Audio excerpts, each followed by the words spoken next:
All right, your volume's all good? Yeah, no, you hear me fine? Yep. Yeah, I hear you fine. Okay, Awesome. welcome everyone. My name is Angeli. I'm Matt. We are from UMass Amherst, and we are starting our first session of the day.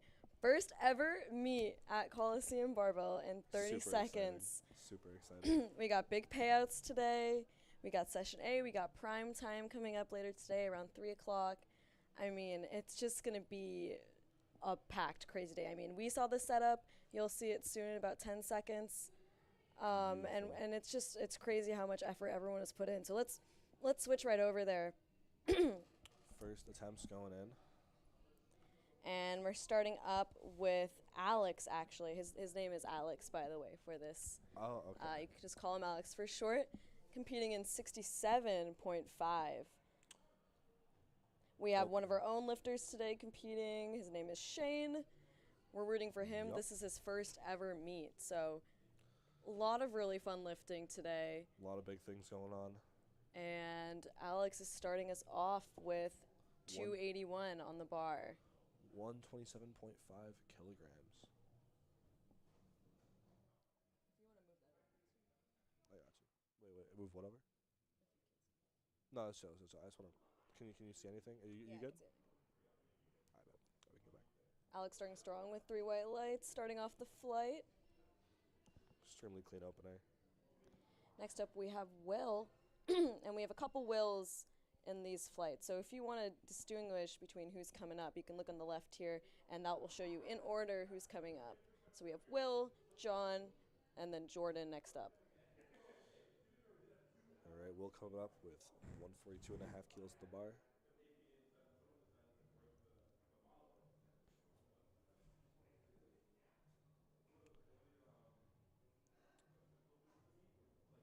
A lot of effort gone into setting things up today.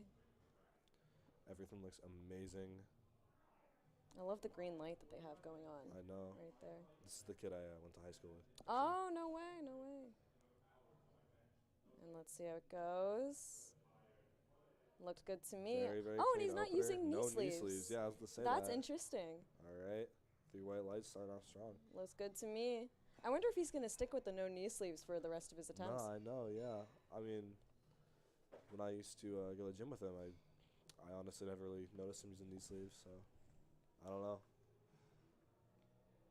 And we have Northeastern doing the spotting and loading today for both sessions. Thank you very much, NUPL. Yes, I mean, we have to credit everything to our spotters and loaders, keeping lifters safe, making sure things are loaded correctly, that lifters aren't lifting the wrong weight that they didn't put in. And what you're seeing right now is what they just did to the rack. So they push it in. And so that rack height is called in. You have the option to put it in or out. And the lifter can choose that if they want to. I know a lot of people do that because they're scared to hit the rack on the way out. So just to be safe, even if they don't normally train like that, they'll do that for meet. So we have John coming up here. I actually did not know that. Yeah. I You're mean, so I honest. used to see it, and I just was so confused on why people did that. But then I hit a rack, and then I and then I Of course. understood. So. Extremely easy opener. And now those 3 you'll white see lights, them. all he needs to Oh, he got he got a 1 red light on that one. So yellow. Let me pull up my little chart that I have here. So throughout this whole meet, we'll try and explain when you get a red light, they have to give you a reason for it. So that color that you're seeing underneath the red is that reason. And we'll walk you through that as we go. So that was squat, and he got a yellow light on the left. So that's the yellow light is kind of the catch-all. So that could be failure. That could be maybe his toes came up or his feet came up. Could have to do with commands or dumping the bar. So because it was only on one side, I'm going to assume that maybe it was something with his feet. Maybe one of his feet came up just a little bit. Maybe a little bit. Not the end of the world, but if there's 2 out of 3 red lights, then that's a failed lift. So you really got to watch your technique on this stuff. We only use 2 white lights. Next up, Jordan here, 341 on the bar. Nice. Smooth opener. Wide stance there. Honestly, Wide stance. I cannot imagine squatting that wide. You see a lot of equipped lifters. They have really wide stances, yeah. especially when you go up in the weight classes, like the heavier lifters. I feel like I tend to see more wide stances, but you need to have really strong adductors for yeah, that. for that. I honestly, I don't know. I would tear that if I tried. It's awful. And then you'll see like when you get to the smaller and smaller lifters, and you'll see like really like extremely narrow looking stances. I don't know if you've seen Turbo Tiff before. She's like this. She's from France. She's an IPF lifter. Oh yeah, yeah. She has like, if you see it, it's like extremely close together, narrow, feet straight ahead of each other. I don't know how people do that, honestly. So it's really interesting. You'll see the variation in stances here. And we have Adam starting off here. 157.5 kilos. And he is with Blueprint today as his coach. Textbook opener. Beautiful, nice and smooth. 3 white lights for Adam. 3 white lights.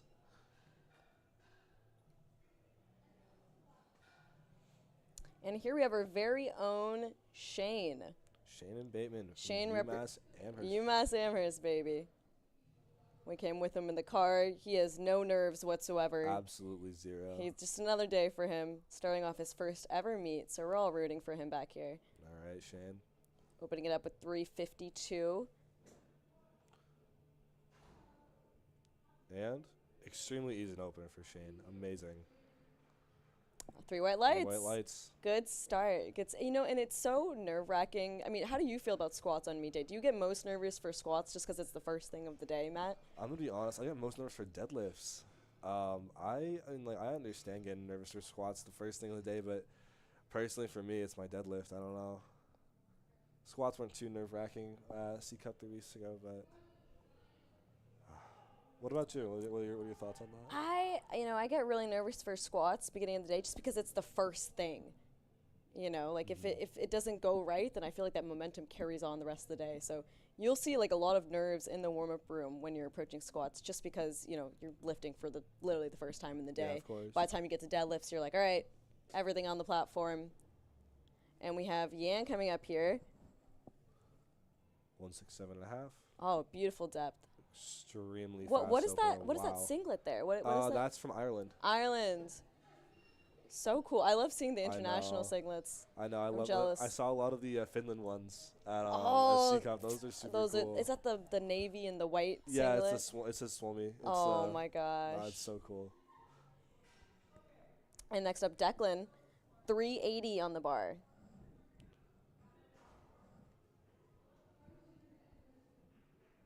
All right, here he comes.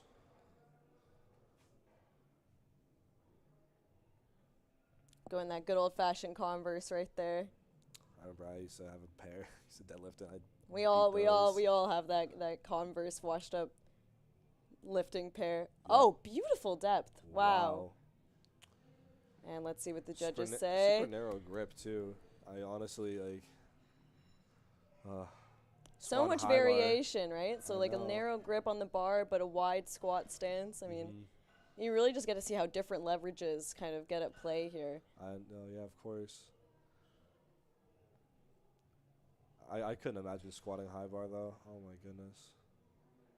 Was that high bar? That looked Maybe like it. Yeah. I mean, I didn't catch that. Maybe it was. That looked like it. Maybe I'm wrong, but. And in between attempts, it's really important for the spotters and loaders to be efficient, fast, but also make sure that the weight on the bar is the correct weight on the bar, as well as centering it, making sure the rack height is correct and stable. They're responsible for all of that in the span of, 5 to 10 seconds. It's kind of crazy, yeah. And they're doing that the whole day. No, spotting and loading is definitely something that'll take a lot out of you. But again, thank you NUPL. We really do appreciate you. Here we have Joshua. Oh, whoa, beautiful. I mean, that's just a pretty squat right there. That was just a beautiful squat. I honestly wish I can keep my torso angle like that the entire time. Oh my goodness. It's so important to, like, when you get in the hole, like at the bottom of the squat, that you don't fold forward and like lose all the tension that you've built up during the squat. No, of course. And he did a great job there of just staying stable and keeping his position consistent throughout his entire squat. And that's really important, especially when you get towards like the third attempts, when you see a lot of form breakdown. How much are you able to keep your squat position stable throughout everything while hitting depth and while making sure that you have everything technically on point? Well, of course.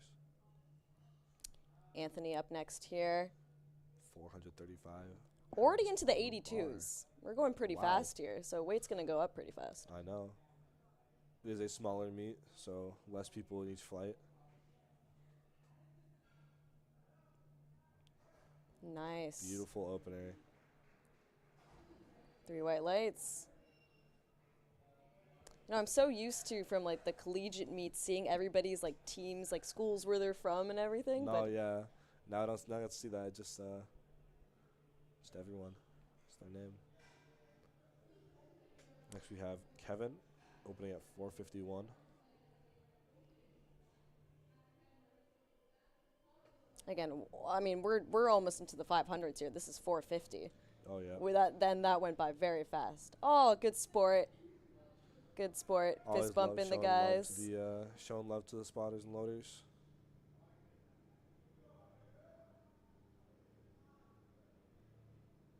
And he's ending off the flight here, so I really wonder what his next attempts are going to look like if he lands this.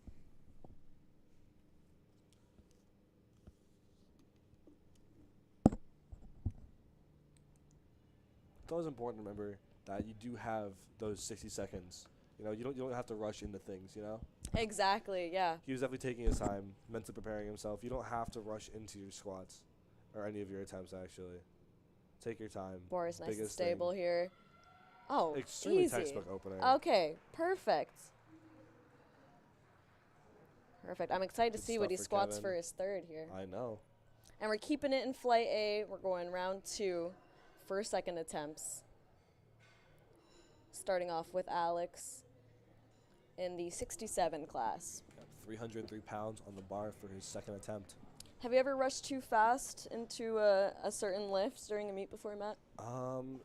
I've only competed twice, but I think I definitely rushed into my my second bench at C Cup. Definitely didn't. I just spent enough time. I honestly I lost a lot of my tension. Stuff happened. It's just The nerves. Yeah, exactly. It's all nerves. nerves, right? You're like, oh, I just need to get this over with. I just need to do it, and then, that can very easily lead to something messing up. Yeah, maybe you miss your re-rack or something hits something else. And Oh, beautiful. that moved like an opener. I feel like that was faster than his first one almost. That's what I'm saying. See, those nerves are starting to calm down now. Mm-hmm. They're all getting comfortable. Next up, we have Will. 330 on the bar here, again in the 67 class.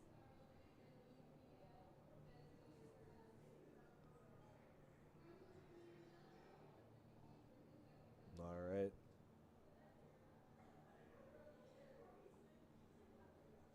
Keeping with the no knee sleeves. Yeah, I guess, if he's not doing it for his second, I really don't think he'd do it for his third, right? Third, yeah. Whatever you're comfortable with, honestly. Those are some strong knees right there. Oh, yeah. Good walkout. He's settling in here. And Wow, that was nice depth. extremely nice depth.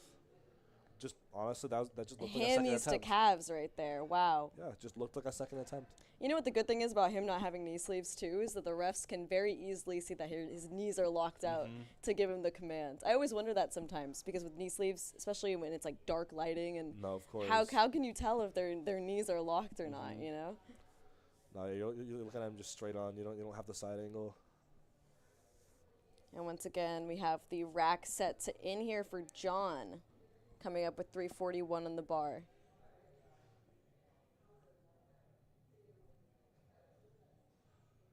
You'll hear usually either the head ref or there's always somebody, making sure people are lined up to go next right after each other, and they'll yell bar is loaded. So that's when the lifter knows when to get on the platform.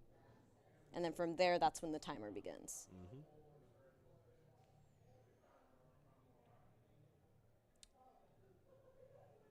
Oh, nice. Ooh. Good.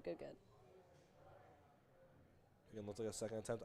Did he get called Oh. up? Is that red on depth? I think, yeah, so red on deadlifts are usually for depth. You mean squats? Sorry, yes. On squats. It's just depth for the red light. So that means that the right-hand judge saw that to get depth, you need to be not parallel, but you need to be below parallel. So you need to see a hip crease in order to have technical depth. So a lot of the times when they miss depth, it's like an inch or two off. It's like you're so close, but you really need to hit that perfect hip crease in order to get all white lights for squat. Of course. I usually see people who do miss depth sink their next attempts very hard, but that could end up messing you up, though. Beautiful depth. Perfect. A Got little through bit of a that sticking grinder, point. But beautiful second attempt, 3 white lights. Yeah. Amazing. And they're allowed to struggle. They're allowed to struggle with the weight as long as the bar doesn't go down. The bar needs to be constantly moving up. And as long as it doesn't go down, you will get those white lights. Exactly. But even if the bar just drops for a second, they get it back up, you can be called for downward motion. So it's hard when you struggle with the bar, and maybe you're somebody who needs to like grind through a lift most of the time. You really have to worry about that downward motion because it's very if one of the arms doesn't go up at the same time, or if the bar is shaking a little bit more than you're used to, then you can be called for downward motion like that. No, of course. And We've seen it happen a couple times. Especially on the benches, you'll start to see that. No, of course. We have Adam coming up here with 363 pounds on the bar. Very stable walkout. Coaches Darath Khan. Beautiful depth. Nice depth. That was a great second attempt. Good. Barely even went through that sticking point, honestly. Of course.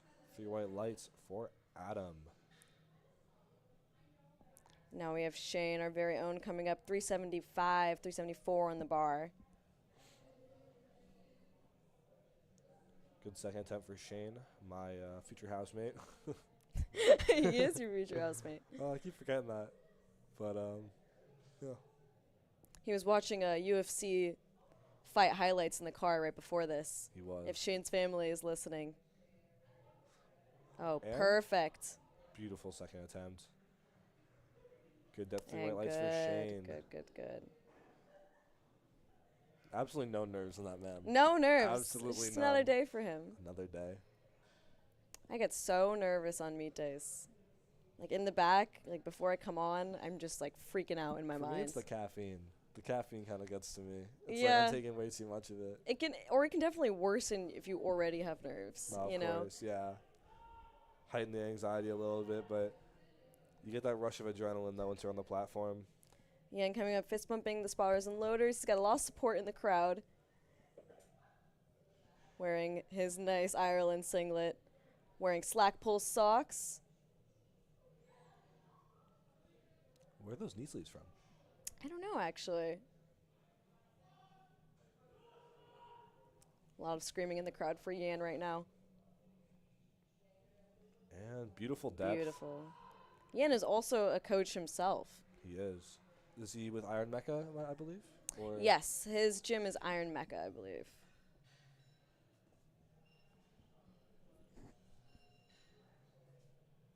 Declan Foster, second attempt with 402 pounds on the bar.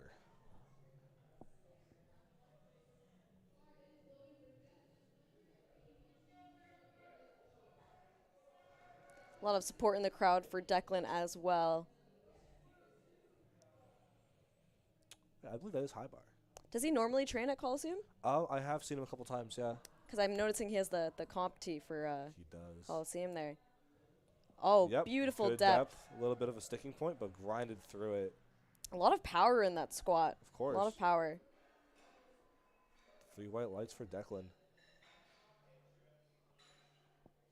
And next up we have Josh with 446 on the bar for his second. And again, we're getting pretty close to the 500s. I mean, it's 446 in the bar.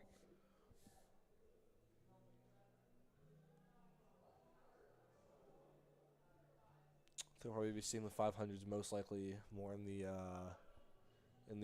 second flight.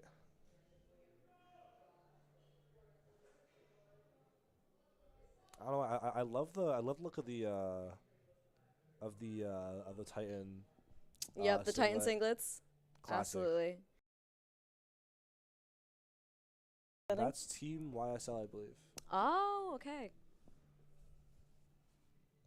Oh, man. Yep.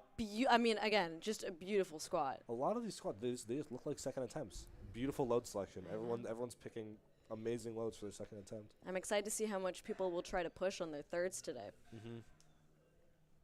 And we're just flying through it. I mean, we've barely started. We're almost at the end of the first flight, and then we have 2 more. 2 more after this. Start getting into the heavier weights. And again, if there's any red lights, we're going to try our best to let you know what's going on and why that's happening. Just in case you may not have been to me before, you're not familiar with the rules, we're here to fill you in. Again, we want to say thank you to Alyssa Orlando for making this stuff happen. She's honestly amazing. She does so much for the Massachusetts powerlifting scene. Absolutely. Alyssa, Jill, I mean, everyone. It's for every meet in Massachusetts, it's usually the same people. Yep. And they work really hard to get this set up. I know they were setting up late yesterday, obviously this morning, making sure that we knew how to work the equipment, and a beautiful squat there by Anthony. Of course. 3 white lights. And it's really the volunteers who can make these meets happen. Mm-hmm. You know, most of the refs do, 5 to even 10 meets, per year. I know Katie, one of the refs today, travels all around for USAPL meets. She's a national ref as well, so I saw her reffing at nationals for collegiates. She's just, all of the volunteers are really what makes this possible at the end of the day. Of course. And just like that, we have the last squat for squat 2 from Kevin Doe, 479 on the bar and 82. Do you think we'll see 500 for his next jump? I don't know. Let's see how this moves. Yeah, I mean, judging by how his first you never moves, know how I feel things are like going to go. Takes his time setting up. Really run that clock down. Big brace here for Kevin. Wearing that matching A7 knee sleeves and singlet there. Mm-hmm. Big brace. Amazing depth. Oh my gosh. Second attempt. Everything just looks like There's no struggle. There's no absolutely no struggle. You are. I mean, he's got to go close to 500 for his next one. I mean, there's no way that he's going to let that slide. He doesn't. He can't let that slide. He can't. No way. 21 pounds. I think that's an easy jump for him, honestly. What's not a plus 10? Okay, and then we have the third squats coming in. So starting off with Alex. Alex is a part of the TSB coaching team. He is coached by Andy. Does he train at Spindle? Yes, he does train at Spindle Barbell. Got the classic SBD sleeves right here. Of course. Stepping out nice and slow. Good walkout. Start and this command. is it. This is everything. Down. Oh, I'm not sure if that was depth. It was fast, though. It was very fast. Very fast. Let's see. Okay, so he got called on 1 for depth, but 2 out of 3 white lights is good. That's all you need. Will coming in third attempt of 347 pounds. Men's 67.5 kilo weight class.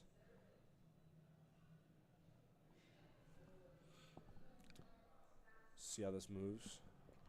Again, the no knee sleeves. Coming back on the platform. Oh, bar was. Should be all good now. Yep. As long as the head ref approves the weight, it is okay for the lifter to go on. Driving the bar into his back. And no knee sleeves. Yep. This guy's a menace. To each their own. Good. Taking nice big breaths before he steps out.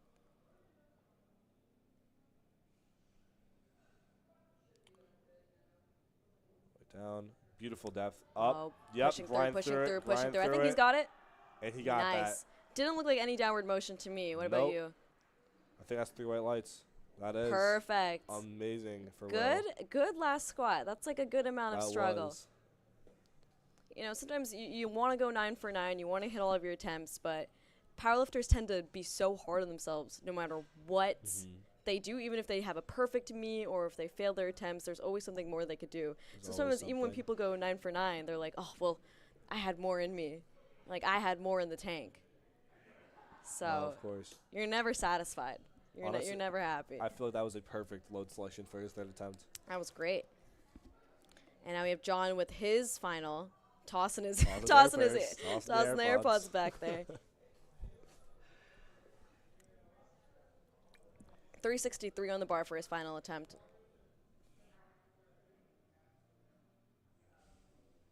He's got some cool socks, I won't lie. He does. Polka dots. Big brace. Oh. Unfortunate. Good thing our spotters and loaders were there to catch it. They did a great job. And you know what happens. Things do happen. Honestly, I feel as long as you're having a good time, you hit a few PRs, you know? That's all you need. That's all you need.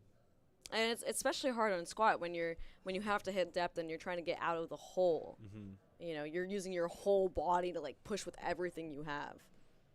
It's hard to fight your way out of there. It is. And we have Adam with his final squat. Flicking the chain. Taking his time. Good, getting his positioning right there. There's really no rush. There is no rush. Especially for a seconds. squat like this. Mm-hmm. 60 seconds seems like a very short amount of time, but on the platform. Feels like an eternity, right? Yeah. Good, he's taking his sweet time. Mm-hmm. With the all-matching fit, even the shoes. Of course. You have to.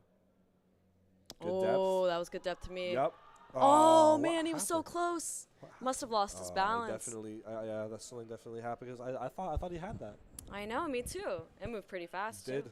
Must have been a balance thing. Mm-hmm. Must have been. He definitely had the strength to do that. He did, and again, 100%. just to remind everyone, the yellow line underneath the red light is the catch-all. So that means like he failed the lift or something else happened. All right, Shane here with his last squat again, representing the one and only UMass powerlifting. UMass powerlifting with our singlet as well. 385 on the bar. Let's see how he does. I think he's got this compared to his last ones. Yep. Amazing. That was a great third. Smooth. Very smooth third for Shane. And let's see what the judges say. Yes, 3 white lights. Good. Lights. Amazing job, Shane. He always looks down at the ground too when he lifts. Have you noticed that? I have, yeah. Honestly, he's very focused on one point on the ground. I feel. Yes. That could be helpful though. Like, I mean, because there's a crowd right in front of you, it's like so awkward sometimes when you look up and it's the head ref and everyone's staring at you. No, yeah, I remember during my school, I contacted my dad. It was And we have Yan with his final squat 407 on the bar is a 67. It's a lot of weight there. Mm-hmm. And again, Team YSL.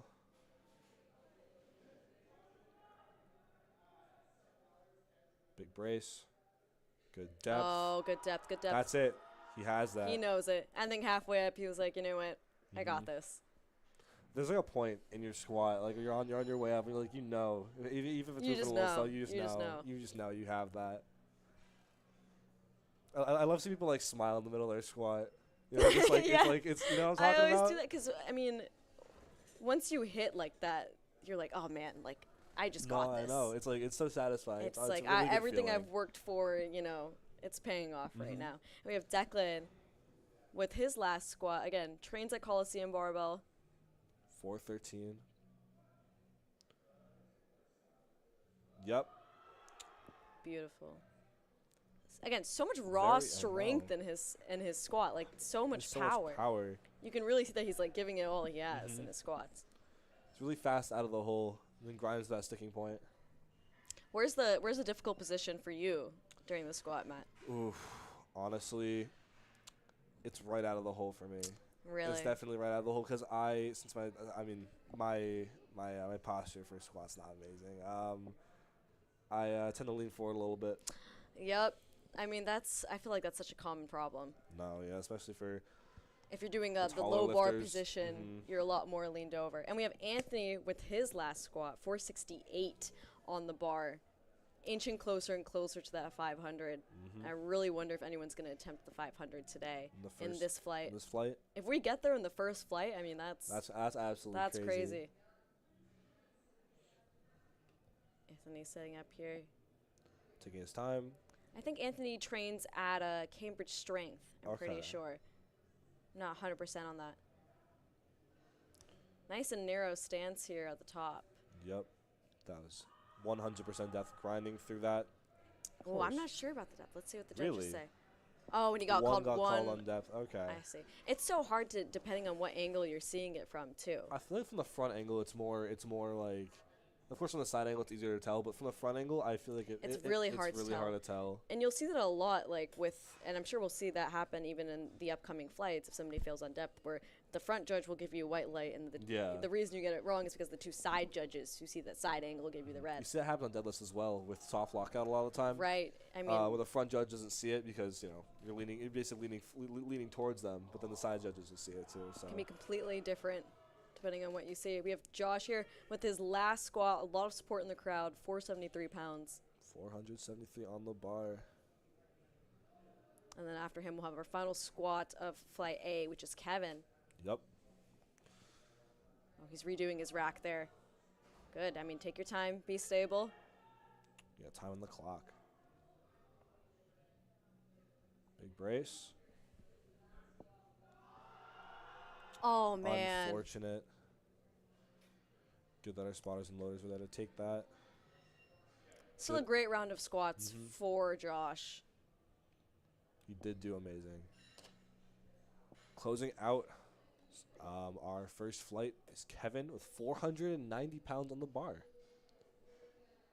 A good, honestly, it is a very reasonable jump for a third attempt.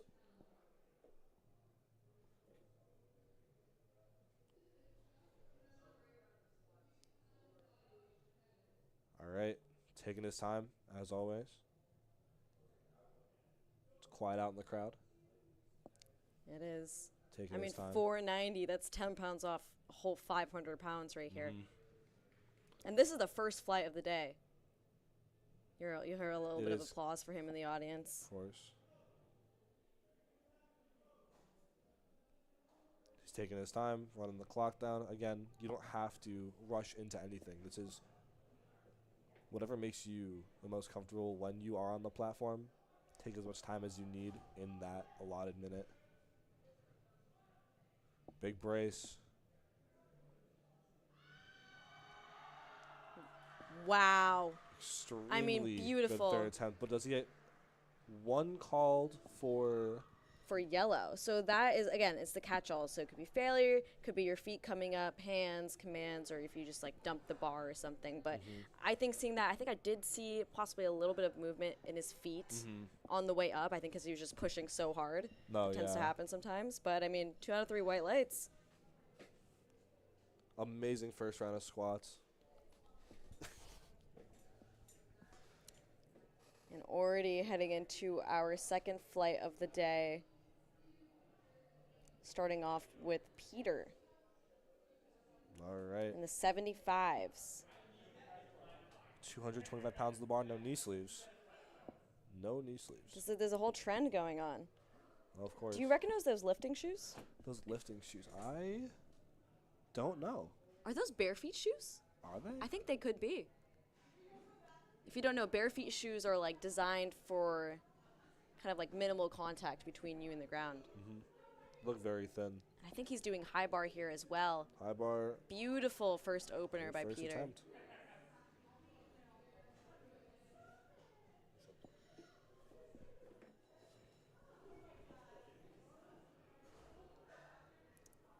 And next up we have Wyatt here with 308 on the bar.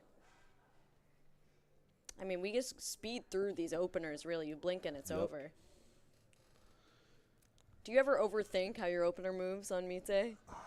I'm just asking you all these questions about how your Mite goes. I've only competed twice. I feel like I just overthink every lift every time. Yeah, no, honestly, it's I overthink my warm-ups a lot. I'm going to be honest. I need to record my last warm-up. I remember you told me this in the gym the other day. You record your last warm-up so it's good in your head. Because it always goes slower in your head. It always feels slower, yeah. But then you watch it and you're like, oh man. I'll watch back my meets sometimes and I'm just like, oh my gosh. That was so not as hard. Wow. Wow, that was. Hold on, we have to stop what we're talking about. That was like the closest to the ground that you could possibly go. Like Wow, there was like that an inch between the ground and him. Genuinely, that was impressive. I wonder if he's gonna go was that deep for his next ones. I know, yeah, that was We're impressive. mind blown. We were talking. We looked We're over so- like, no way. there's no way. Let's start coughing. When I start Amazing. laughing. Amazing squat there by everything was Wyatt, It was right? Wyatt. I think he actually goes to my old gym, the gym at Milford. Oh. And we have Danny coming up here representing Cambridge Strength. Cambridge Strength has a lot of younger people actually getting into their gym, I've noticed. A lot of really strong lifters. I mean, we have Danny here. There's Johnny Vu, Travis. I mean, just amazing lifters coming out of Cambridge Strength recently. Of course. Wow. Wow, very Yeah, fast. we're just These we're not even openings, commentating I know. anymore. We're just saying wow.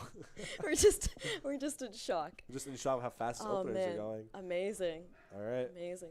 I mean, these are I feel like some pretty quick openers compared to the last flight. So I wonder if you'll see a lot more weight being pushed as we go up, or are people gonna play it safe? No, of course.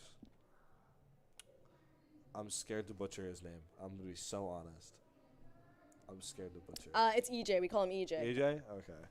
EJ actually trains at Spindle Barbell. And I'm pretty sure he's coached by TSB. And here we go for EJ. 341 on the bar. And good depth. Beautiful. Wow. I was a little nervous on the unracking there, but I think it could just be nerves. You Definitely just could want to be. get it over with. But that squat looked amazing, Absolutely beautiful. controlled. And now Nothing we wrong have with that squat. Perry. Is it Perry or Pari? I I want to make sure I'm pronouncing it correctly. I could not tell you. Well, we're already at the end of the first for Flight B. After this one. Wow. Yep, there's one more after this, and then we're already into the second squats. I mean, We're we're just flying flying through along this. here.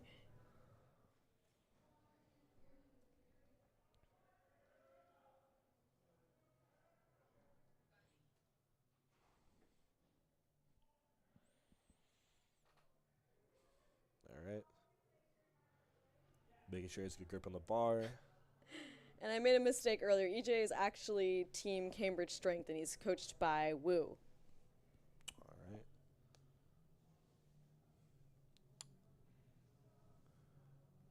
Big brace. Slow descent. That looks like Easy good opener. depth to me. The tempo squat. I mean, that's almost 400. Oh, and he Oh. got called for depth by the head judge, the French for it. judge. Oh, wow.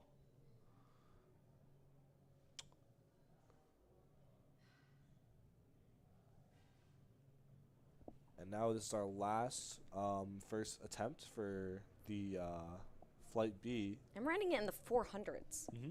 and that's an opener. Mm-hmm. That's crazy. I'm sure that we're going to see some 500-pound squats Oh, definitely. in this flight. Most definitely. If not, we definitely will be seeing it in the Flight C. Just gets heavier and heavier, man. Yep. Ooh, I don't know about that depth, though. It was very I- close. And let's see what the judges say. Yes, and he got called for depth, Called for unfortunately. depth. And sometimes it stings to have it called on depth because it's not because you didn't have the strength to do it 'Cause necessarily. that move's so easy. Exactly, like that. It's just Fast out the hole. It's just like sometimes you're just a little bit off, and that can Yeah. be sometimes more crushing of just if I failed it, because if I failed it, then it's like, okay, I didn't even have the strength to do that. yeah. But if you get called on depth, you're like, what did I do wrong? How can I fix that? You know? And it's very easy to start overcompensating on your, like what you're talking about earlier. You can overcompensate on your next ones. Mm-hmm. I got called for depth on my last meet and my second attempt. I had no idea it was coming, so I had to sink Sink your just to yeah. show the judges okay, I need to really sink this and show them. Sometimes it has I saw he had a very narrow stance. Mm-hmm. So getting depth, getting That's past true. I think it on is that harder to really hit narrow- depth on a narrow stance sometimes. Yeah, definitely with longer femurs. I don't know, as you get taller especially, the stance kind of has to open up a little bit unless Right. you get blessed with femur genetics. And Peter here with the second of 248. Amazing depth. Oh, No knee sleeves needed. Nope. Absolutely none needed here.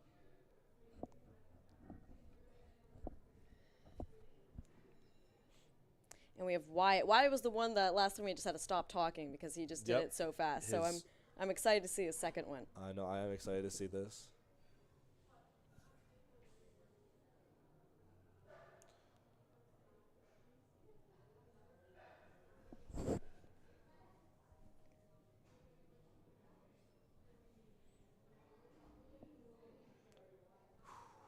All right. Bar set up.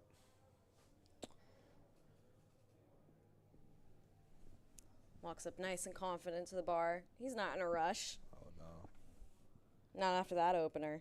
All right. Wow. Oh Again. my gosh. A lot of power out of the hole. When is it gonna get hard, man? When is it gonna Lot get of- hard? A lot of power out of the hole too. You saw Wow. I'm really curious to see what that jump was for Wyatt. Okay, so his first squat to second squat, he took a 15 kilo jump. that. Oh wow. So 15 kilos times 2.2, that's a 33-pound jump in his That is attempt. wow. And it moved just like his opener. He moved just like an opener. I have a feeling that his next one's going to move like that too, his third. Danny coming back with 358 pounds on second attempt. Team Cambridge strength. And he has a 12.5 kilo jump on this one. I love that. Like the Cambridge strength comp team. Oh, they look looks so good. They look great. I love the Looks logo. So good. And it's surprisingly easy to read, even though it's like an interesting font. And oh my gosh, I mean, what is the string of lifters that we have who I just make know. it look so easy? 358. Second attempt moving like openers. And next up, we have EJ here with Team CSC, to correct myself before. And again, coached by Wu. Wu is definitely a staple of Cambridge Strength. I mean, Cambridge Strength was the first gym I've ever trained in, and Wu was one of the first people I've ever met in powerlifting. And he's just all around me. It's always coaching or working out or competing. You can see him in the back there with his little green coaching pass there. Green lanyard. And EJ, once again, a little bit fast re-rack, but he always makes it look easy. So let's see how this one goes. Yep. Easy. Yep. Perfect. That was like a second attempt. And once again, made that 10-kilo jump look very easy there. I wonder who he's gonna put on for his third. I know, me too. I'm interested to see how difficult the third attempt seemed. Because I feel like these guys are, I mean, they're smoking their attempts right now. That's what I'm saying. It's like, I don't know. And all these second attempts just seem to be flying today. I know. Mine definitely don't look like that. That's what I'll I'm tell saying. you that. My last second attempt for squat. Let's just say I failed my third. And I've been informed that the correct pronunciation is Perry here for coming up. Perry with 413 on the bar for his second attempt. Steady walkout. Big brace. Again, What do you think the about slow depth there, descent, Matt? I was a little skeptical about depth. The slow descent, Let's see what the judges say. honestly. Oh, No on unfortunately, depth. 2 out of 3. He'll be back for his last one. Honestly- Definitely not a concern of strength at all. Oh no, not whatsoever. As long as he sinks just a little bit.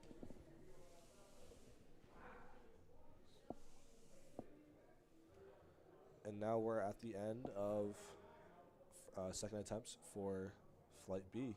We're absolutely flying through today. Absolutely. I mean, we're ending it with 190 kg, 418 pounds for the second attempts. And again, everyone is smoking all of these. So even though we're in high numbers, it doesn't really seem like there's a lack of strength here. And let's see how he does. He failed his first one due to depth. Let's see how he does here. I honestly, Oh, man. Yeah. it is. It's so hard to hit depth sometimes, It's hard to see that too. especially with the narrow stance. You know, it can be difficult. But you have some options here. So sometimes when you get 2 out of 3 wrong, I mean, you can either retake the weight. Mm-hmm. Some people just choose to not even, let the time kind of run out, not hit it if they don't want to. But honestly, I think he has a chance here if he kind of sticks with the weight. It's like 2 inches, 1 or 2 inches away from hitting that depth. Absolutely. So I really hope he makes his comeback on that last one. All right. Ending off on no knee sleeves. No knee sleeves. We have Peter Richard ending his squats with 253. And I'm so certain that those are barefoot shoes. Yeah, those definitely look like it. And here we go for Peter. I think he's got this, man. Depth has not been an issue with Peter. Come on. Depth has never been an issue. Depth has never been his issue. I feel like that moved easier than his second one. Oh, of course. Back to Wyatt with third attempt of 363 pounds. So for this one, Wyatt is making a 10-kilo jump. So he made a 15 with his first one, and now he's making a 10-kilo jump here. I just think he's going to make it look really easy. Like, I don't think we're going to see much struggle at all here at that sticking point. What do you think, Matt? Oh, no, not whatsoever. I think we'll be fine. You think he's going to hit the same depth again? I definitely all do the way think to the so. Floor? Yeah.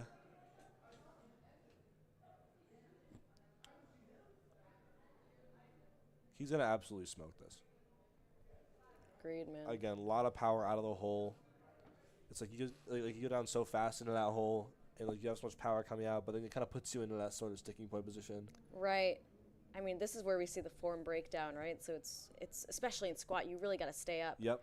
Again, like I said, the sticking point position right there. there. Oh, man. It is so hard to get out of that hole, especially when you have such deep depth. Which is why it's really important to control the bottom position of your squat. Mm-hmm. And how would you do that, would you say? I mean, just like keeping tightness at the bottom of your squat. Tightness. I kind of think of it sometimes like, because I go so much faster in person than I actually am in my head. Like, I think I'm taking it slow, and I look at the video, I'm like, oh man, I went so fast into that. So I almost think to myself sometimes, like, you got to do it in slow motion. Yeah. Like, it's slow going down, because if you get stuck in that hole, it's like so difficult to fight your way out of it. Yeah, I forgot who had the I just call it like a tempo squat. Someone who was, I forget specifically which lifter, but they had a very slow descent, but he absolutely crushed shot out of the hole, right? Yeah. And we have Danny here with his last squat, 369 is 75. Again, Cambridge strength. I remember Danny moved his wells too. Let's see how this goes. Yep. And nice. Let's see what the judges say. There we go. 3 white lights Good. for Danny. Amazing third attempt. Danny going 3 for 3 on his squats. Good job, Danny. And EJ ending his squats with 375, 374. And you can see they're adjusting the collars up there for the weight. You got to make sure the collars are tight. You got to make sure everything's tight. Otherwise, it's not safe for the lifter. EJ taking his time here. Digging his feet into the ground. Mm-hmm. So important that you make sure every step of your setup is intentional. And here we go, EJ. Oh, man, beautiful. Yep. Oh. Come on, grind it. Yep. He fought there. Do you think you saw any downward motion? I feel like there might have been something on the right side, but... Oh, okay, so he did get called for downward by the left judge, but 2 out of 3 white lights. We're set. We are set. That's all we need. That's all we need. It's so easy to see the struggle as like possible downward motion. Mm-hmm. You have to really find the balance. But majority rules in powerlifting.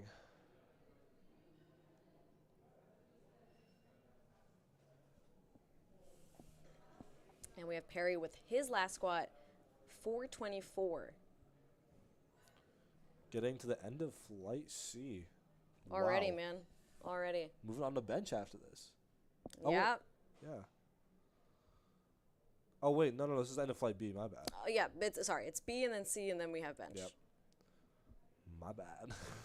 And I think there'll be, and we'll let you know when that happens. We'll have a little bit of in-between time before we transition to bench. So we're not just going to fly through these squats and then go straight to bench. We'll have a little bit of a break. Should be about, I think, maybe 10 minutes or so, I would assume. And then we'll get into bench. And so we have Perry with his 424.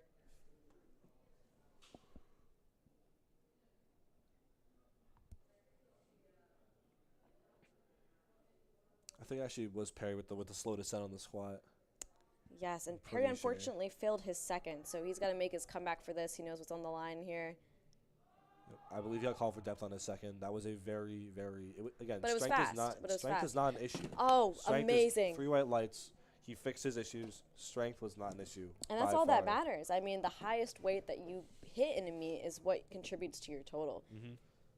So even if you don't get your second or your first, as long as you hit your third, that's what goes on your scoreboard. As long as you have one lift on the board, you're right. So good for him. And I believe he's gonna have to sink this, or else. Oh right, yes. So his last, unfortunately, could not get his first 2 lifts, not because of strength, but he was just a couple inches off of that depth. So he knows he's got to sink this one. Oh, I mean, I think that was it. I think that was it. I really want him to get this. I think he had that. 3 Oh white my lights. gosh! Okay. Amazing. 3 white lights. So although he did miss his first 2, but I mean, he got his third. Got his third, and that's all that matters. That's all that matters, and also that's what really contributes to your total. So if you didn't get that third, you would have to kind of what we call bombing out, right? So do you still actually? I actually haven't. Do you still get to? If you say you bomb out on squat, do you still get to do your bench and deadlift? I'm not sure. I think you can, but I don't know if you. I mean, you're just not even really in the running, right? Yeah, because you don't even have you don't get a total any squat, for it. right? And it's interesting because our last lifter there, who hit his 192.5, he took that as a 2.5 pound jump from his. So it seems like he stuck by his attempts selections. Definitely. Although the depth issue. And we have Chris here starting us off on squat for 303. He got called on depth on the right-hand judge. Man, he's got a lot of range of motion. He does have man. a lot of range of motion. That definitely would be an issue. You got to relate. You got to see him and be like, oh man, I feel for that guy, considering how tall you are, Matt. Definitely not as tall as that guy. He looks a little. He looks pretty tall. Seems like the rock height is staying consistent for this one too. Oh yeah, let's see it. Oh wow. Another tall lifter, opening 347 for men's raw 90. And we have Laquan here. Got some tall lifters today. A lot of tall lifters. And his heels are pretty big too. They are. I'm gonna have to ask him where he got those. I low-key need that. And gotta take notes from these guys. I mean, look at that. Easy first attempt. 3 white lights. Beautiful. And once again, we're just gonna fly through these. We're gonna blink and it's gonna be over. Nate coming in with 352 on the bar for his first attempt, 160 kilograms. Spotter's making sure everything's okay. Making sure that the bar is centered as well for the lifter, so they don't have to worry about the weights hitting the rack on the way out. I love these bars they have. These are the Hanzu. These are the Hanzu power bars.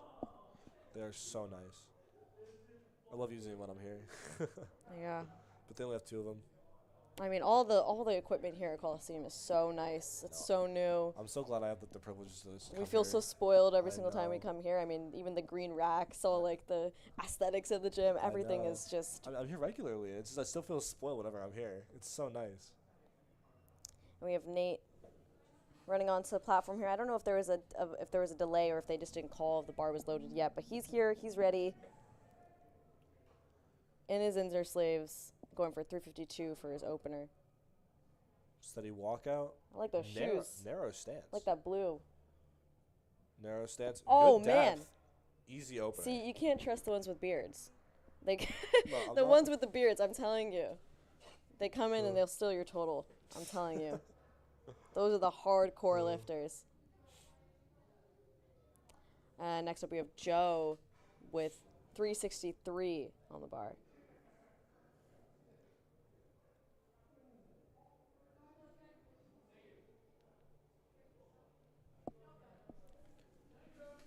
All right, Joe, big stash. Got a cool tattoo sleeve there. I believe he's representing, at least on his shirt, he's representing Barbell 88, another gym I actually go to. It's in Mendon. Amazing people over at Barbell. They do a lot of good work for the community. Oh, and looked Good good opener. for Joe.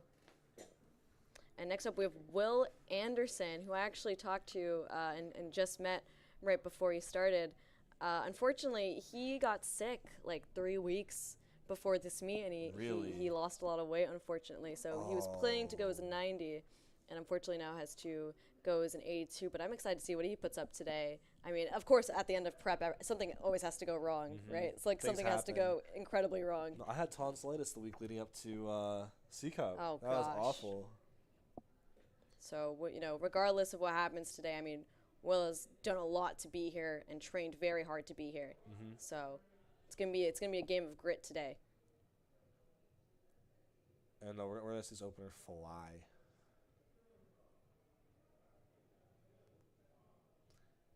Amazing death. Oh my gosh! That was so easy. Did you see that? That Did was you so see that? easy. Because I blinked and I missed it. So easy. All right, Nicholas coming up next with 396 pounds, getting into the 400s for our first squats. Wow, and we're already in the 110s. Oh, that's me. Yeah, yep, that's you, man. Should go hop in there. Let's go hop in there, bud. We're almost at 400 pounds already, man. Almost breaking 400 for our first attempts. We are... Cold bar is loaded. Got that nice The pink pink belt. belt. I love it. I love rock with it. I rock with it. High bar coming out. Powerful unwrap. He's ready to go. Bar shaking on his back a little bit. Good depth. Wow. I mean, fast wish to the I could hole, but squat fast fi- out of the hole. Wish I could squat high bar like that, honestly. Oh, and he got called. Called so for that's again. So yellow again. foot movement, wasn't it? That is what do we call the yellow light there, Matt? What do we call that? What did I call it? It's the catch. Oh, the catch-all. It's the catch-all, right? So failure, feet, hands, commands, or dumping the bar. So I feel like it's feet. Either feet or he missed the rack. Or commands. he missed like some command. I don't know. I didn't see any sort of like missing the rack command. I don't think he did, but I think it might have been a feet. You saw Maybe feet. You saw his knees cave a little bit there. I mean, it's so easy because like even if your like little toe comes up, that can be called for. But I mean, also with the commands, it's like sometimes you're just so in the zone, like you don't think about that at all. So you're just like, oh my god, it's done. Like let me put it back, and then you've missed the command. And honestly, Oh my god, that was a beautiful squat. Really, and for 457, wow, that was a big jump. Now Evan, opening 473. I think Evan's gonna squat a big over 5 today. He definitely will be. I met Evan recently over Thanksgiving break at Colosseum. He is a regular here. It's nice that you're commentating today because you have like an insight, like to who is already a member here who's competing at the first ever meet here today. He bounces between here and Cambridge because he goes to school at Regis over in, I believe, Weston. I see.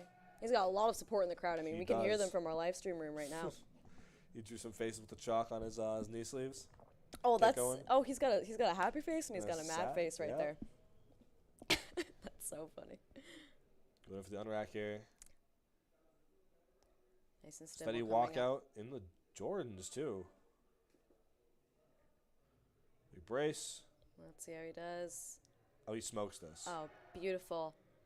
Oh gosh. Amazing squat by Evan. Oh, he's squatted over 5 I'm running out today. of words to describe these squats. I man. know. It's crazy. And next up we have Alex with 496 on the bar. So that's, I mean, we're 4 pounds off from 500 pounds. I'm really excited to see who's going to be the first one to, like, chip that away. I know, me too. It's always a big deal because then once you hit 500 pounds, you got to get some extra spotters in there. Alexander coming in with 496 for his opener. Big guy. Oh, I think they're actually adding in the extra spotters here For Alex, which is a very big flex, by the way. You got to get extra spotters because you're just doing that much weight. I think when they toss foreheads on, that's the cue to add the extra 2 spotters. Right.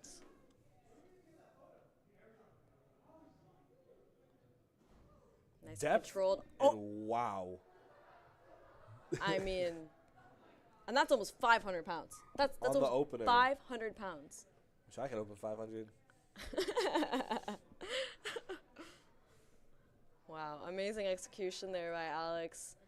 And now we are back to Chris for his second squat. It's going to be 319 on the bar, and he is in the men's 100 class. So that is a 220-pound limit. 145 kilograms on the bar.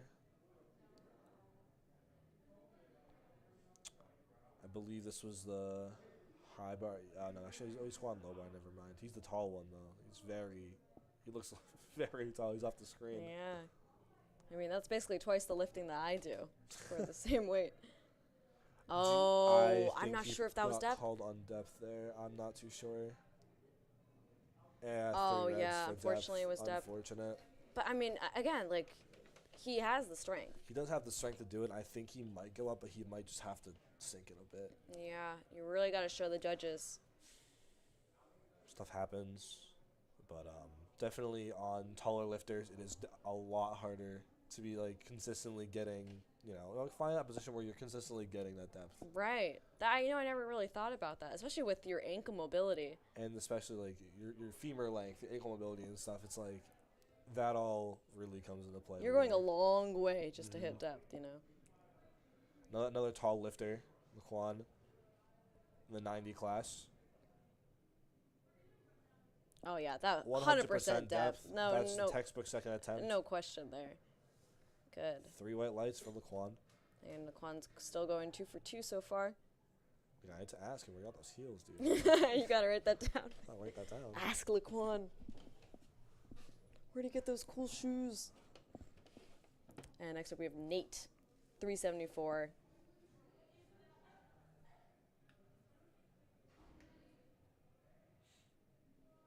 The red Enzers. Rocking the red ones. Got a wide grip here, which is very interesting. It's always important to drive the bar so, like, just deep into your back. Right. Just you want that as stable as possible. Good depth. Oh, amazing. Made look like an opener, honestly. Good. Joe Staples coming in with 391 pounds for his second attempt. 177.5 kilos.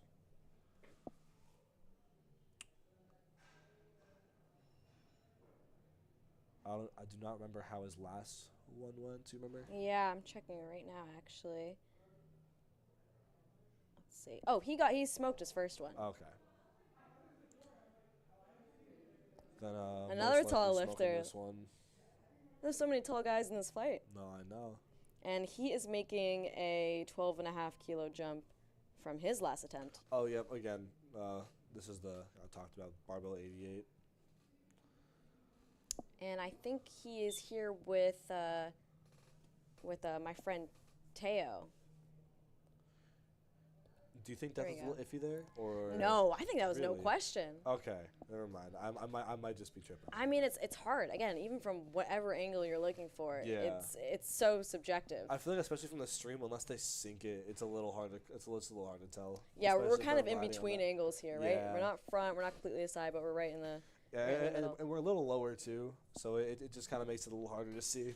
But that's why it's so good that we have like our 3 ref system, That's not just one person seeing if all the tech is correct. Even if you accidentally, don't catch something, there's a good chance that the other 2 judges might. Oh, of course. And we have Will with his second attempt. I mean, the first one went great. Mm-hmm. I don't think this is any question, to be honest. Nope. 400 pounds breaking that barrier. Again, narrow grip, just keeping his back tight. Big brace. Depth. Perfect. Easy. And that was a 12.5 kilo jump for him as well compared to his last one. And he's absolutely smoked it. He should open that. I don't know. My opinion, he should open that. If I was there. If I was him, I don't know. Load on 500, man. Load on 6. Well, I don't know. Then why might as well? Like basically, when you're at 5, you're basically at a 6 already. I mean, you just round, so. You just kind of round up a little bit. It was like 5. And here we have Nick. Oh, if you remember, Nick was the one that he had the yellow lights last time. He did. And But he absolutely I don't smoked think the it was. first attempt. I don't think it was feet. I think it was the rack. I was fussing with the camera. But it's not a question of strength. Just gotta Feet hold are- it there, feet are planted. lock it out. Good. You can see that he paused a little bit longer there this time, and it was That perfect was white lights. Absolutely perfect. So good for him with that 10-kilo jump. Not a problem at all. It's really important, like, just to wait after your squat. You can't just rush into it because the spotters will take it for you. Once you get that rack command, Right. You the can just like spotters let will the take it spotters, for help you back into the rack. It's especially on bench too. Those spotters just take it for you. Mm-hmm. Any rack command you get, it's just better just to wait there, Right. until everything starts moving for you. Oh, and I remember Daniel had a very fast opener. He did. And this is, he's a 90, and we're again almost at 500. So I'm excited to see how this looks. Again, with the smiley face on the knee smiley sleeves. face and a little cross. I like the idea of everybody in the warm-up room like doing the smiley faces on each other's knee sleeves with the chalk. No, yeah, especially like on someone's back too or something. It's kinda funny. Big brace. What a pretty squat, man. I know. Beautiful. Tempo on the way down too. He Kept again his feet controlling planted. that bottom position. Oh, he got called for depth on the left one there. Wow. Interesting. Back to Evan. 5:01 for his second attempt. I think he's gonna smoke this. I think he's going to smoke it too, and we need the extra lifters. Everybody's called in. It's all hands on deck. Those extra two spotters, very important. I mean, if you got 500 pounds falling on you like that, I don't know. Yeah, you need some You need some someone help else. there.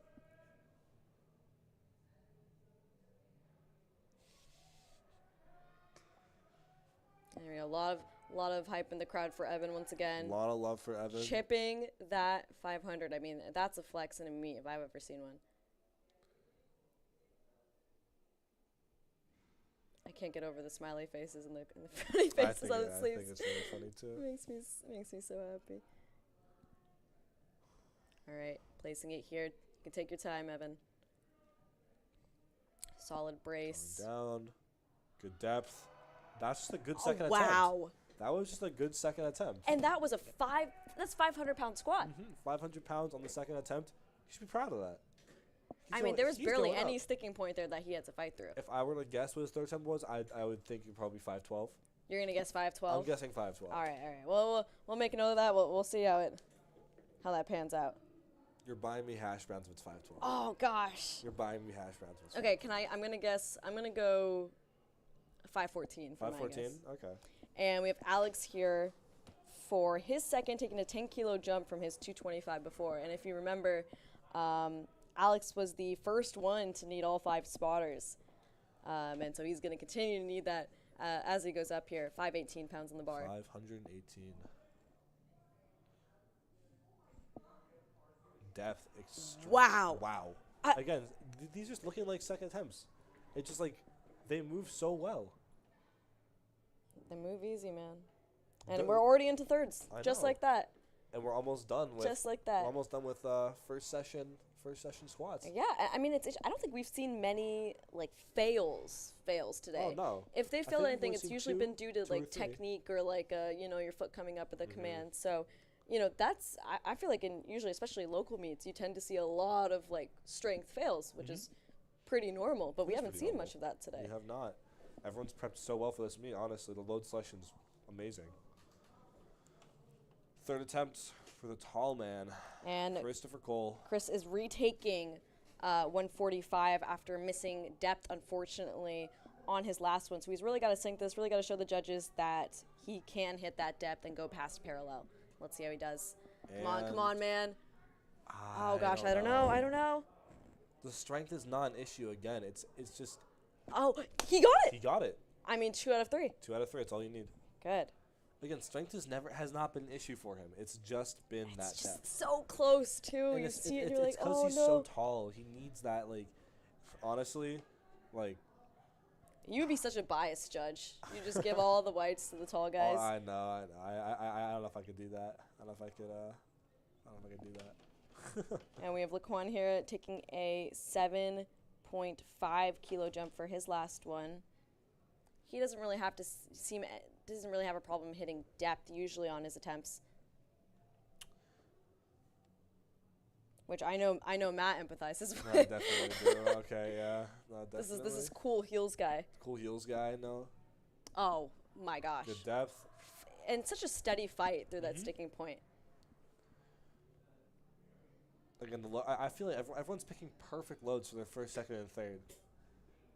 There's no one They who's really had are. any real like sort of. I mean, we have so many talented coaching teams behind there. We have We TSP, do. we have Blueprint, we have YSL, we have Cambridge Strength. You know, like there's so many talented people back there and very like high caliber coaches coming out of Massachusetts. Oh, of course.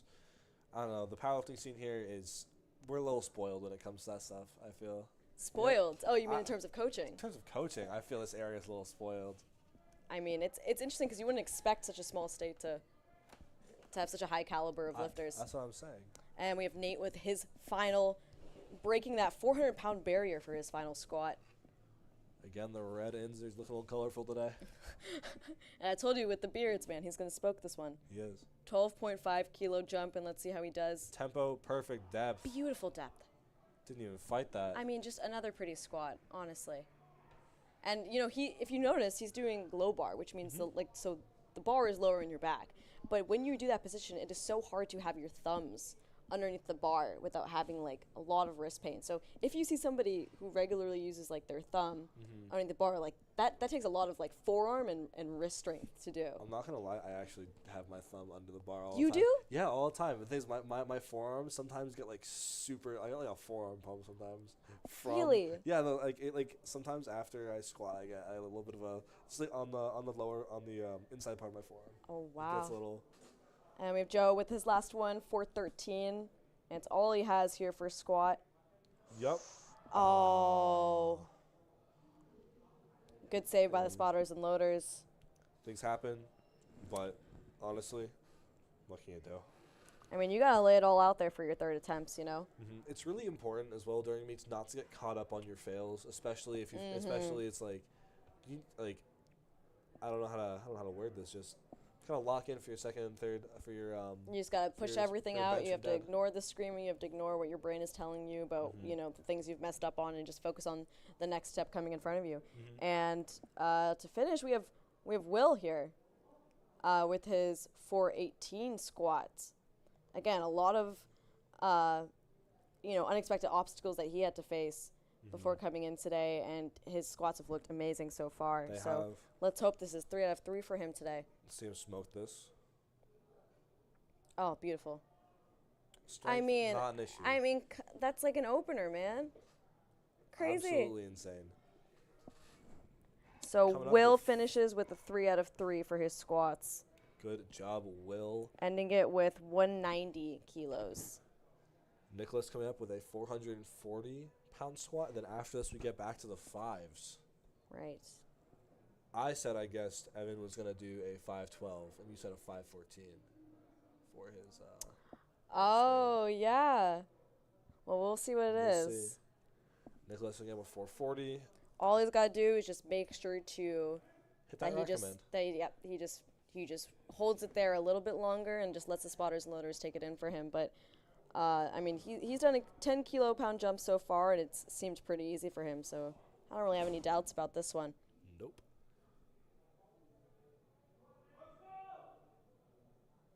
Honestly, it's the pink belt. That was an opener. Oh, he might have. Did he jump Let's it? see. Okay, so he got one. He got one. But I think that I don't know if that was for the rack, because that if it's just one person, it could be It also could the be his feet. foot position, yeah, Because I saw it move a little bit, definitely. but it doesn't matter. 2 out of Doesn't 3 matter. I need majority rules. You 518. Okay, we were both wrong. Well, I mean, I was You were closer though, closer to- so I guess you're the one who owes me hash browns. I But do. you know, Sure. I won't hold you to it Okay, because okay. I'm a nice person like that. Whatever. And we're already getting towards the end of the squats here. Again, Evan always has just an amazing amount of support in the crowd. We can still hear them right now Oh yeah, they're screaming for him. from the live stream room.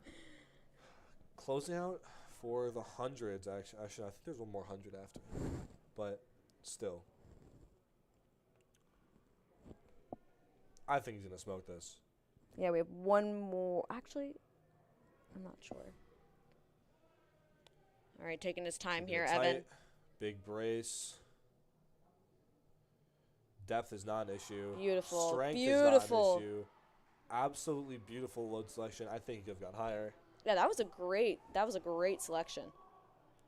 And we have Alex coming up here. He's already gone 2 for 2 on his squats, and he's taken a 7.5 kilo jump for his last one at 242 kg. 534 pounds. I believe he's closing out the 100 class for today. I mean, wow. This is the highest weight I think we're going for the final squats. Next up, we have Daniel, who's doing actually the same weight. So Oh, wow. 534 is where we are ending these squats today in this session. Then we have a little bit of a break. Then we're on to bench.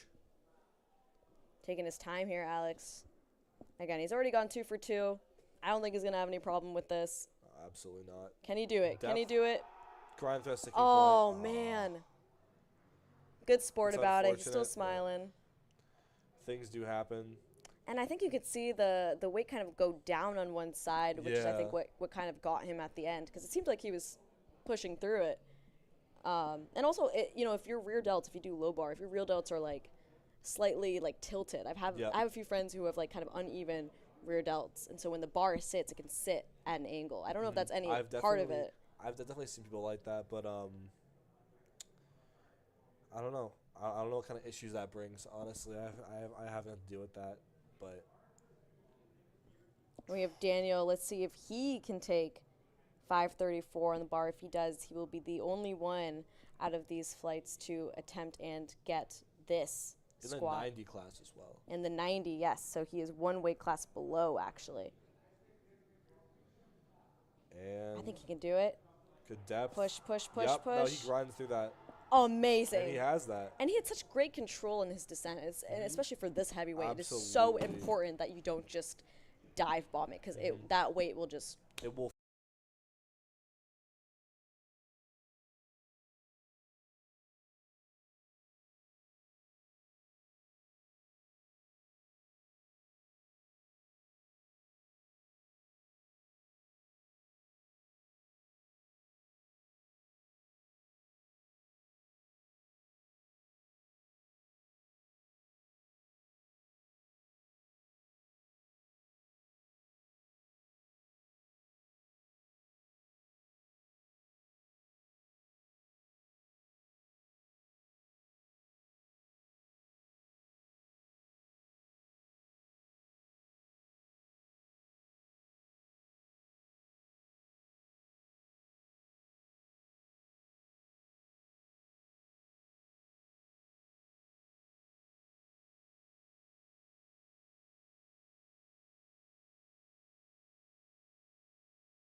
And we are back. All right. Yeah, that one.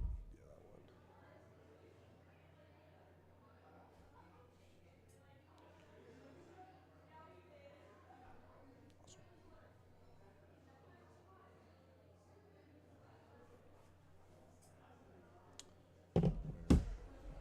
Thank you. All right. First attempt for Adam. 187 on the bar.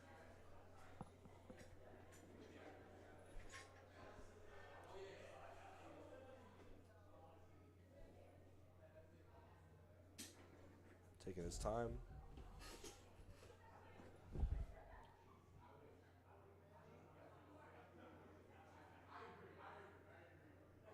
A little bit slower, but a good first attempt for Adam. 187 on the board.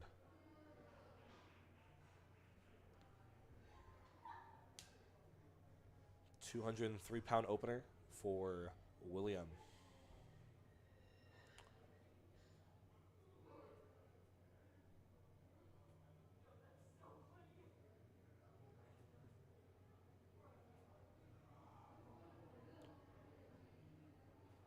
And UPL making sure everything is okay on the bar. Will coming in.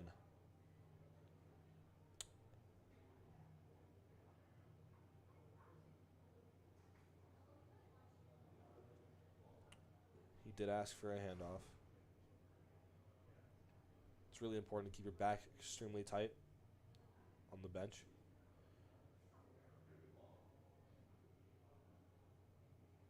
Steady on rack.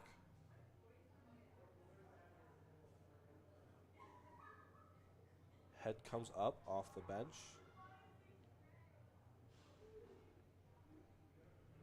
Again, a little bit of a slower attempt, but 3 white lights for Will.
Welcome back. Welcome back. Whoa. We're just kind of flying through the opening benches right now. Again, we'll keep you all updated on like what the red lights mean for each of them because it looks a lot different from the squat. And we have worker Henry, Henry, Colosseum Henry Hello. himself here. Just a quick hi and Quick hello. and we're back. We're back to it. We'll see you. Took a little break, walked around.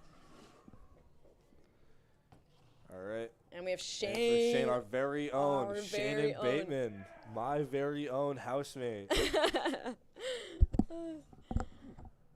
And so, I honestly, in my opinion, I think bench is the technically hardest out of all three. Oh, I'm not sure. Ooh. Did he jump the rack command there? He did not. I think he's got a quick rack command. Oh, I guess we got quick commands today. That is really important too at meets. I mean there's 3 commands. Matt, you want to explain Well, what each command is? once you once the bar is basically just in your hands, no more after you unrack. Bars in your hands and your butt is on the bench, they will give you the start command. As long as your heels are completely on the floor, your butt does not raise off the bench.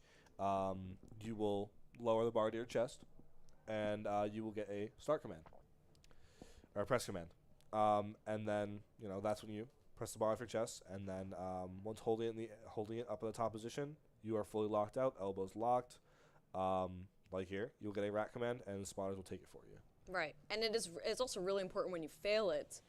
That I know we had a problem with this at a couple like high school powerlifting meets where people are just starting to get into powerlifting. When you fail it, you have to hold on to the bar still. So you can't just fail it and just be like, oh God, I'm done, because it endangers the spotters and loaders. We want to make sure that you don't get hurt. So even if you're failing it, you gotta stay holding on to the bar so they can help you get it back into that rack.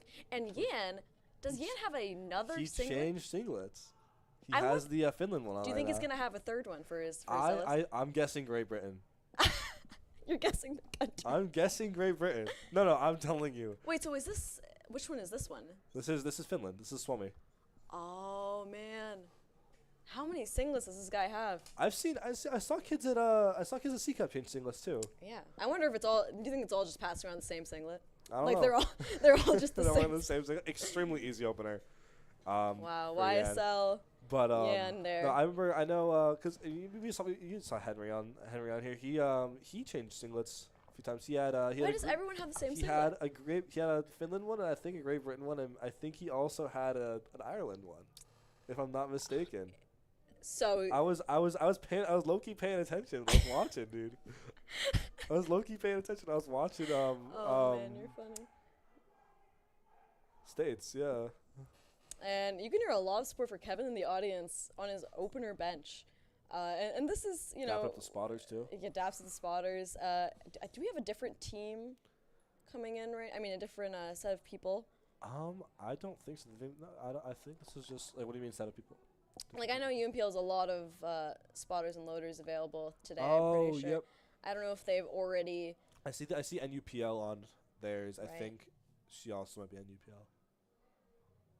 Beautiful. It's really good that they have quick press commands today. I mean, the first thing you hear at any meet whenever you go and people start benching, you go, how's the rack? How's the start command? How's the press command? How's the press command? Was it quick? Was it slow? Because everyone's kind of raving about that. It feels like 10 years It does. on your chest when it's on. It really does. Because when you're in training, that's your own mental cue, unless someone else is doing that for you. It's so easy to slack on that, right? It is really easy. I slack on it. We all have our fair share of slacking. Yeah, but I feel like everything goes up like a half RPE every time you have someone just giving you commands. I don't know. That's fair. Yeah.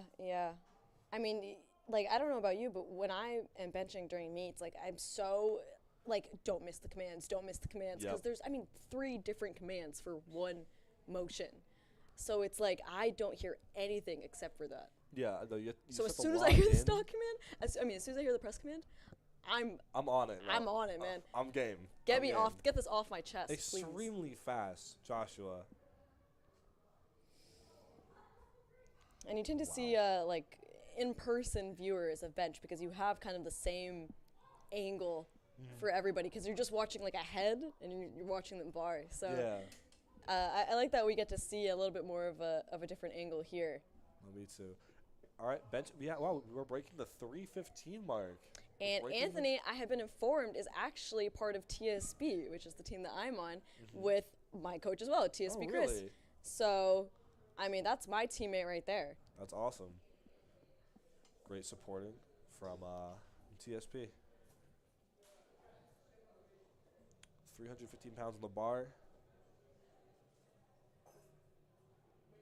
Quick press command. And Anthony goes to Boston College. 2 reds. What was that called for? Do you think he jumped the press command? I didn't catch that. But let's go to my trusty little chart here. So on bench, what does a yellow mean? So again, for all 3 of the lifts, to remember, yellow is the catch-all, right? So, but with bench, there's a lot of options. So if your butt comes up, that could be yellow. Yep. If your feet, you know, move too much around, they're allowed to slide, but they can't come off the ground, Yep. right? That could be one. Again, commands as normal, and then obviously if you fail the lift. Okay. So that's the catch-all. So since it was the head ref gave it a white light, I'm honestly under the assumption it might have been his butt. I think you're right. I think that's a fair thing to say. I mean, it's hard because when you use leg drive, it's easy for your butt to like flex because you're activating your leg muscles to help you push the weight back. So it's such a thin line between using your butt and your legs for the leg drive, and then if it just comes up just a little bit. Oh. And unfortunate attempts for Adam. Things do happen. I mean, I feel like bench is especially hard. Bench is, honestly, especially for like the lighter guys. But then again, it also a lot of factors do play into your bench. Your arm length, your wingspan, your arch, you know. Right. There are so many factors. I don't know. For me, because I'm driving my trap so hard into the bench that my back hurts like the whole day just because I'm so aggressively trying to arch as much as I can to reduce my range of motion. Honestly, I sadly cannot relate. I don't have a good. My back is. So You see, stiff. men tend to have less of an arch usually. My back is so stiff. It's crazy. And now next up we have Alex taking a 7.5 kilo jump for his second attempt, which honestly I would say is a pretty big jump for bench. It is, honestly. So he must be feeling pretty confident with Andy back there going into his second, and I'm excited to see him. And I'm yawning a little bit, a little early morning. What's going on here? Yeah, what is going on here? There's a bit of a delay. A little bit of a delay. I don't see the timer starting though in the corner there. Timer didn't start, so. Do you see that? Like it's not starting. So there, it's not a small technical difficulty. The head judge did walk over to do something. I have no idea what she's doing though. It could be a lag with lift and cast as well. Sometimes lift and cast tends to lag going from lift to lift, and so sometimes it could show you the wrong.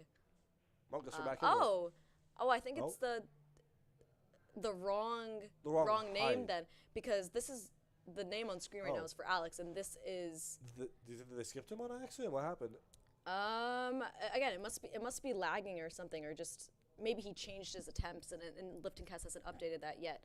Okay, makes sense. So this is Adam right here. Again with blueprint, so not Alex. What you're seeing on screen right now is not accurate. This is Adam, and I think he's taking 87.5 again after his first one. All right.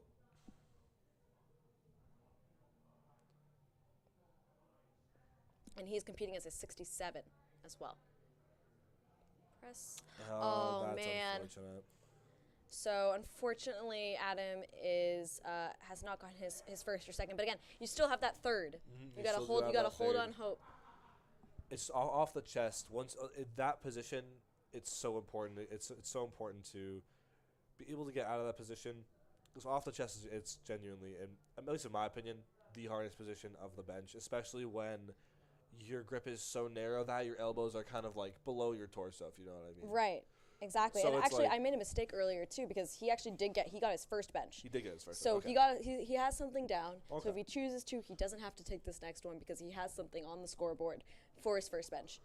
And I think that his coach has put in 0 for his last bench. So that would mean that he is not trying to attempt a third, and that may be why there is a confusion in the order of things. Yep. And passing on your third attempt is not a bad thing. It does save you a lot of energy. Unless you really want something and you really want to go for it again. If your second attempt you feel didn't go that well, you can always pass on your third. You don't have to. It's not the. It's not Nobody's the end of the world. forcing No you. one's forcing No you one's to do forcing that. you. And we have Will here for his second at 209 pounds. Yep. So what you're seeing on screen now should be consistent with the lifter that you see. Will actually, I believe he did fail his first attempt. Did he? He did not. Oh, he did not. Wait. So he had 92.5 for his first bench. And what was the second? And his second was 95. So he took a 2.5 kilo jump. And next up we'll I have, don't know what I'm thinking about then. I don't know. I think that whole thing just threw us off there It with kinda the threw me change off, up. Yeah. Next up we have Jordan going for 102.5. Again, small jumps with these benches. And it is from 100 to 102. So he's taking a 2.5 kilo jump. Taking any jump on bench, I honestly feel. Oh, good second nice. attempt. He had a lot of range of motion there did. too. And I don't know if you, there's like been a recent change where I think USAPL said it's okay if your head comes up on the bench. I think before that used to be a rule that you have to have your head planted on the bench. always. Yeah. But we did see 3 white lights on Will, and his head did come off the bench for both of his attempts. And they made that clear. So usually they have like a rules briefing with all of the lifters in the warm-up room before they get on stage, just so they are aware of what the commands are in case nobody's competed in this federation before, and you're competing for the first time and you're not sure what the commands or how things kind of go. And they did specify that. They said you can have your head lift off the bench. And we have John with 225 bench, the famous 225 milestone for his second. Come on, John. Easy off the Beautiful. chest. Beautiful second attempt. So lifters have the option. There's 3 spotters for bench. So there's the side spotters, you catch it, and then the middle guy is there to give a lift off. And if you're not sure what a lift off is, if you're not familiar with powerlifting, the lifter can ask them to help them unrack the weight from that position, and then the lifter will then specify how they want that lift off, because not everybody is going to like it the same way. No, yeah. So it's a pretty, I know when I do spotting and loading with my team, there's a lot of pressure in that position because you don't want to mess up No, of course. the lift off for that guy. You gotta be very, very specific. Oh, our very own Shannon Bateman, second attempt, 237 pounds flat. And here you go, that lift off guy giving him a nice lift off there. The lift off is so important because honestly, if they pull it too hard, opener. Oh. I don't know if the rack. Oh wait, so Skip it was rack. commands. It's okay. He has his third. He has the strength. I think he has the strength. No, It's move fast. There's no way he doesn't have the strength for his. I mean, again, it's just so. There's 3 different commands for one motion, which in training, most people are usually used to like, okay, I lift it and then I'm done. You know, so it's really important in training as well that you train 2 commands. So even if it's in your own mind, like what you were saying earlier, when I finish squatting, just hold it there for a second before unracking, because in the moment, you're not thinking about that. You're thinking about, I need to lift this weight. So, I mean, especially with bench, it's really important to get those commands down. And hold it. The range of motion on Declan is crazy. I know. That's quite a narrow grip. Oh. What did he get called for? Blue. Okay, so blue on bench means downward motion. Downward motion or lockout. Okay, that must have been lockout. I didn't see any downward motion, so I'm assuming that his elbows just weren't locked out there.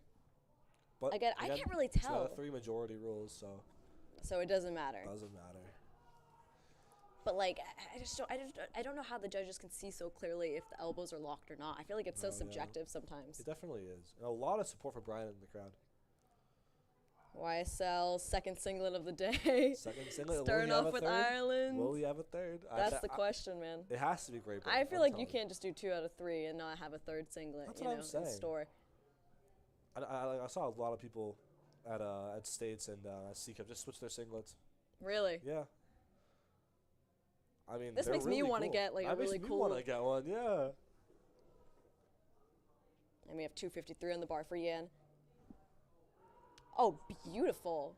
Oh, hit the rack there. But I mean that didn't. Okay, good.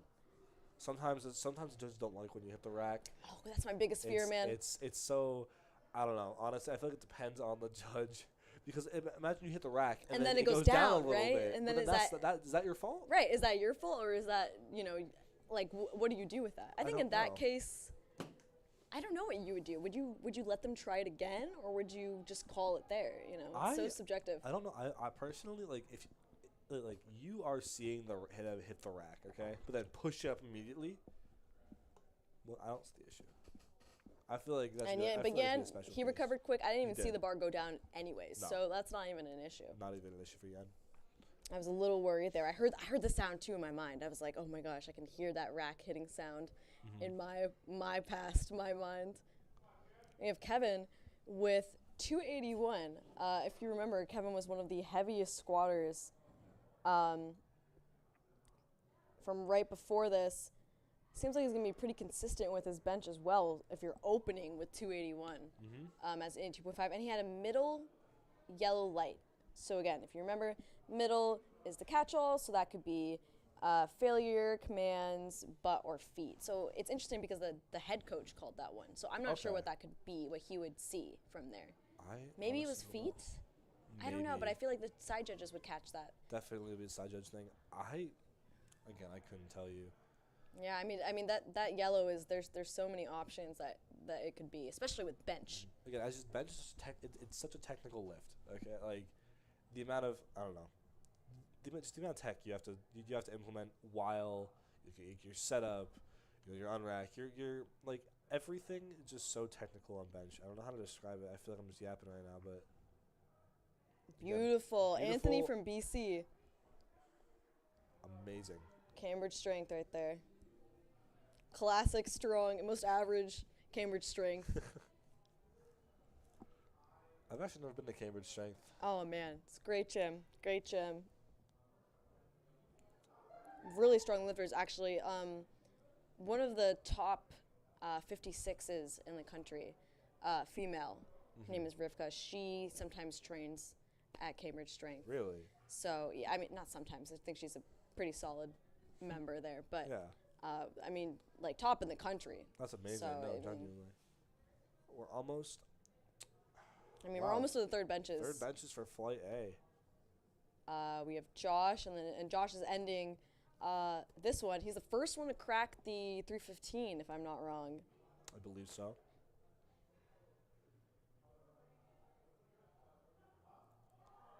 Come on. Fighting. Oh. You hate to see it. I wonder if he's gonna retake that on his next one. So he just took a 15-kilo jump. That's 33 pounds or so. Yeah, that is 33 pounds, yes. So that's a pretty big jump on bench. A huge jump.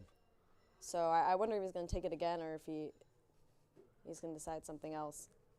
And we have Alex starting out the third benches with retaking 87.5.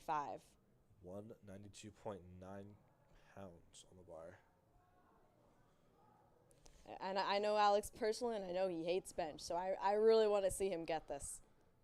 And it's so, sometimes for lifters it is so mental too. If you consider a lift or a certain thing, a certain number, your bad lift, it's so hard not to get in your head. No, definitely. I definitely feel the same way about bench. I don't know. Bench for me is not amazing. I definitely feel that. I don't feel that sort of animosity towards it, but beautiful. And hold it. Okay, good. Absolutely. Strength. Oh, beautiful. And he retakes it and he gets it. Good job, Alex. Was that 2 out of 3 or 3 out of 3 for bench? So that was 2 out of 3 for Alex. He retook his 87.5 and he got it on his last one. And next up we have Will going with a conservative 2.5 kilo jump here for his last bench at 214. All right.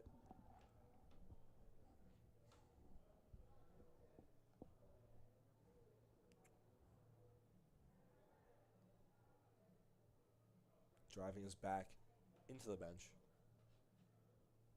So important to keep your back tight. Right, drive those traps in.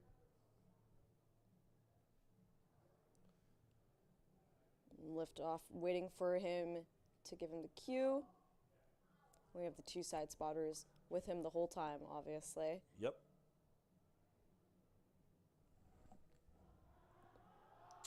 Oh, and man. Unfortunately, he tough does sticking not point. get it. Sticking point. Again, off the chest, it's the hardest position in the bench. Especially with the Just with bench the in general, man. With the narrow grip as well. It's, I don't know, bench is hard. Bench is hard. Bench is hard, and that time, even if it's a fast, slow command, whatever, feels like an eternity on your chest. You're like, please just give me the command so I can stop doing this. It's like once you're once you're getting commands from someone else, it's like off of your mental timer. It's no longer there. Again, in my opinion, it adds like a half to 1 RPE to someone else's commands. Next up, Jordan, 231 for his final.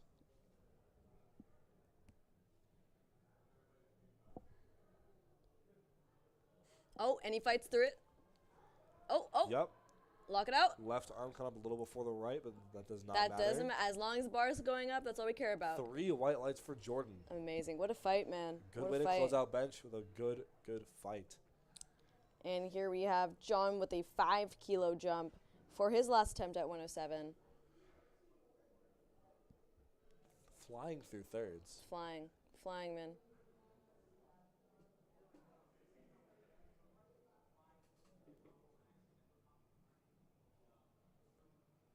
And here we have John. John went 2 for 3 out of his squats, so he's had a pretty good day so far. And let's see if he can continue that for his bench. He's already gone 2 for 2. If he can get this, it'll be all perfect for his 3 bench attempts. Light unrack.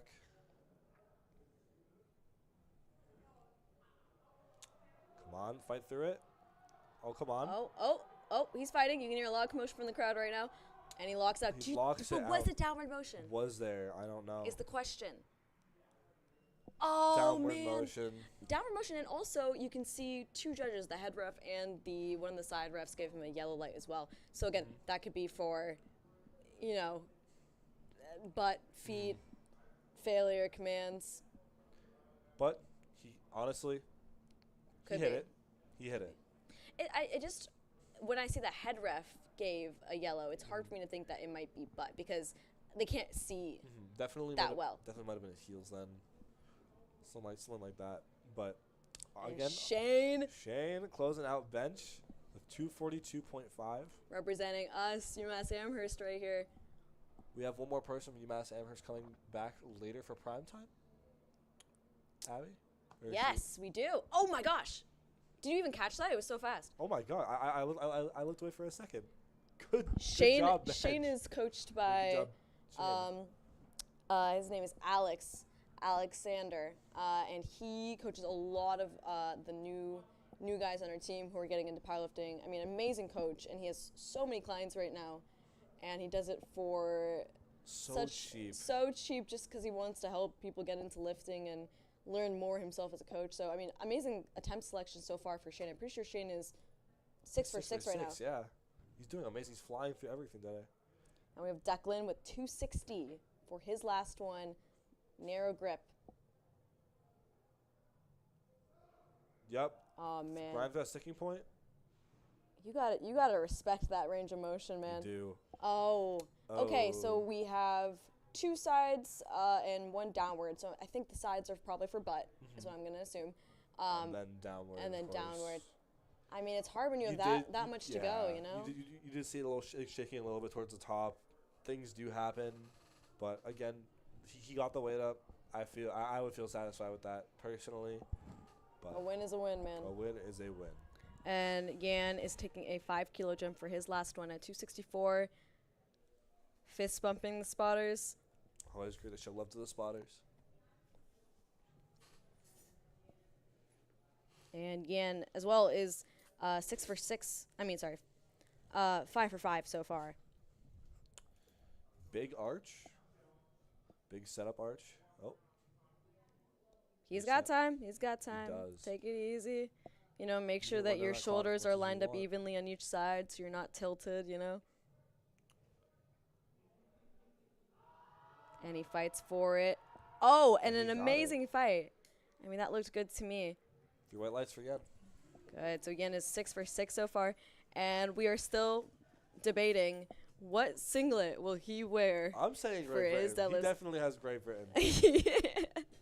What makes you so certain about Great Britain? I don't know.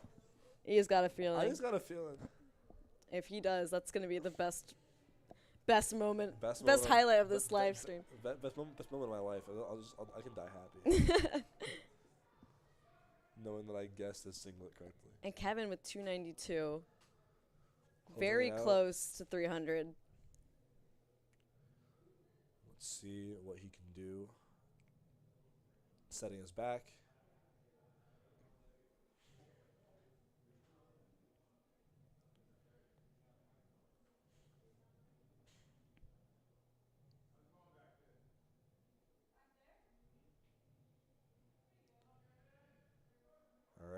Shaking a little bit there. Let's see if he has it.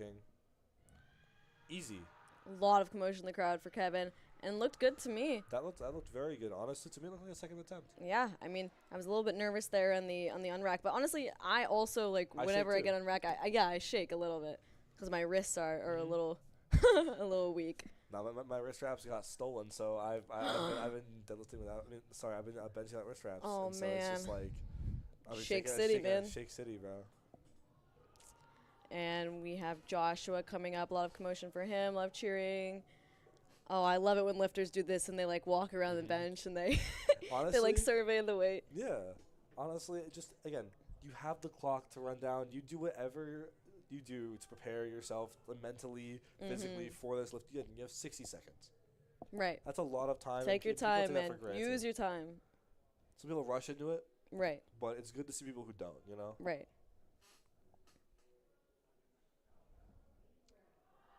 Oh, unfortunately. Again, the position off the chest. Yeah, So and hard. Josh also had a very good technical arch there. Next up, we have Anthony for his last one, 330. Wow. And I think so he's ending this one. He's closing out the final benches, which is always a flex to have a big bench. Of course. I mean, come on. And bar is loaded? Question mark? Are we just waiting on him? I think the timer is going down. Here he is. Here's Anthony. Boston College's own. BC's a really strong team, honestly. They have a really strong team. Especially in the 75s and 82 weight classes. I'm not sure about the girls' side, but there's some really good lifters coming out of BC. Of course.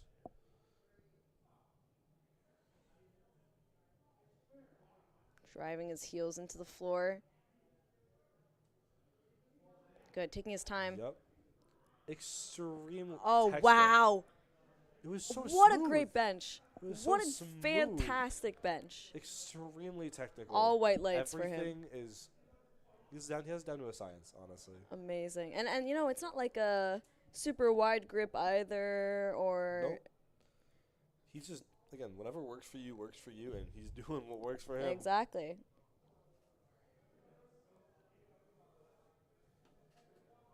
Bench 1 for Peter, 143 pounds. And then followed by Danny and then Wyatt.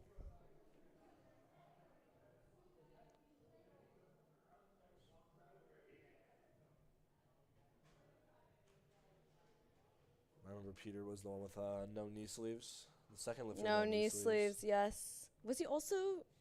No, I'm thinking of the really, really tall guys as well. Yeah. But I think he's our barefoot shoe guy. Yep, there he is. Barefoot shoe guy. I had somebody text me yes, that is confirmed. Barefoot Vivo shoe. barefoot. Oh, beautiful. Extremely easy. Amazing opener. Yeah, look at him. He's like, yeah, it's just another day for me. Another day. Next up, Danny with 198. So we're already, breaking the 200 pounds on the openers. Danny is a 75. 75 kilograms. I remember he was one of the fast squatters. He was. You remember there was that group. Little group of It's the like fast him, ones. Wyatt. Section 2 had a lot of. Yeah, I'm honestly excited to see how Wyatt how Wyatt's bench looks. He actually. Will he have the same speed? Don't know.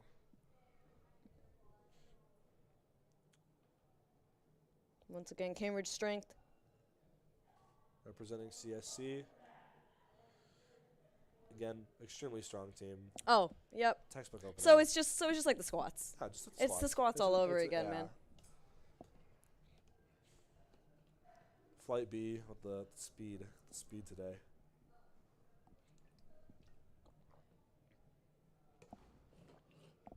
I am actually really excited to see deadlifts today. I'm going to be completely honest. Oh, yeah, it's going to be super great. Excited to see deadlifts. We have such a range of leverages and weight classes. It's going to be exciting. And here we have Wyatt.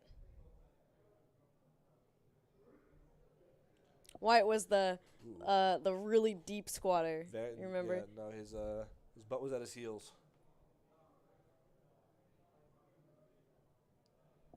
Sinks it. Yep, I think it's just Wow. like that. A lot again. He has a lot of power out of the hole. A lot Yeah. of power off the chest. Like you saw it with his squat. You see it with his bench. I don't know. I guess it just translates. And we have EJ here, coached by Wu for Team CSC. 237 pounds. I do not believe he asked for a spot unless I'm mistaken. No, I think he's telling him how he wants the how he wants to lift off there. Never mind. He did ask for a spot, or he did ask for a road rack.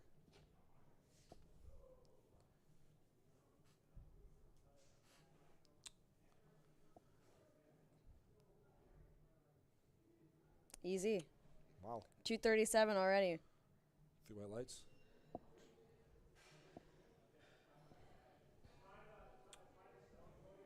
Next is Perry. Is that how you say his name? Yes, Perry. With 242 on the bar.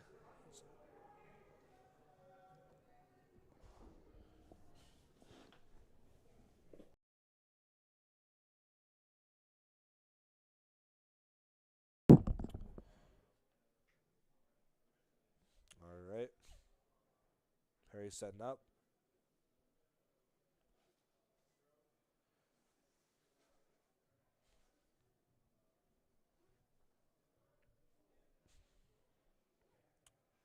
Steady on the way down. Very smooth on the way up. Textbook opener.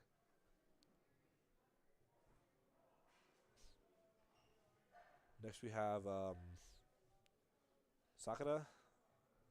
I am so sorry for butchering that if I did both times.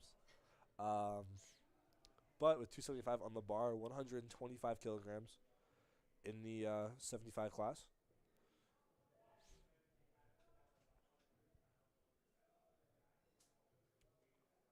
No wrist straps.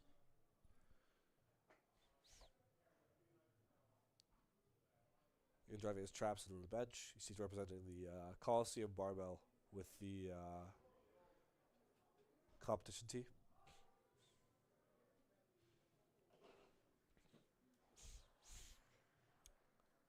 Three white lights. See, I don't know what's more impressive to me, if you use no wrist wraps or if you put your thumbs out in the bar Under and the bar. lower. Oh my gosh. Both of them take so much wrist strength. They I don't do. even. My wrists are always shaking. They're always in pain. I know, honestly, I got issues with that too. It's so bad. And next up we have Peter. Bench 2, 75 kilograms. This is a 1 times body weight bench, or 1 times his weight class. We're already into the second benches.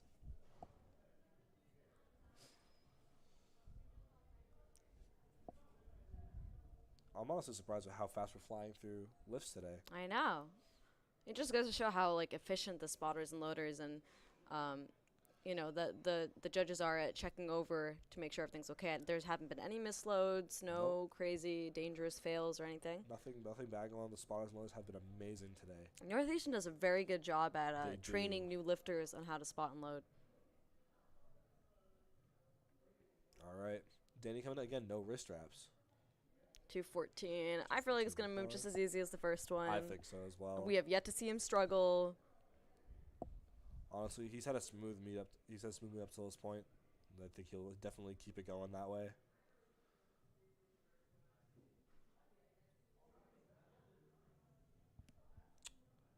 No unrack for Danny. Oh, that's true. I didn't even notice that he didn't ask for a liftoff. Takes a lot of confidence to do your own liftoffs during the meet. Definitely does.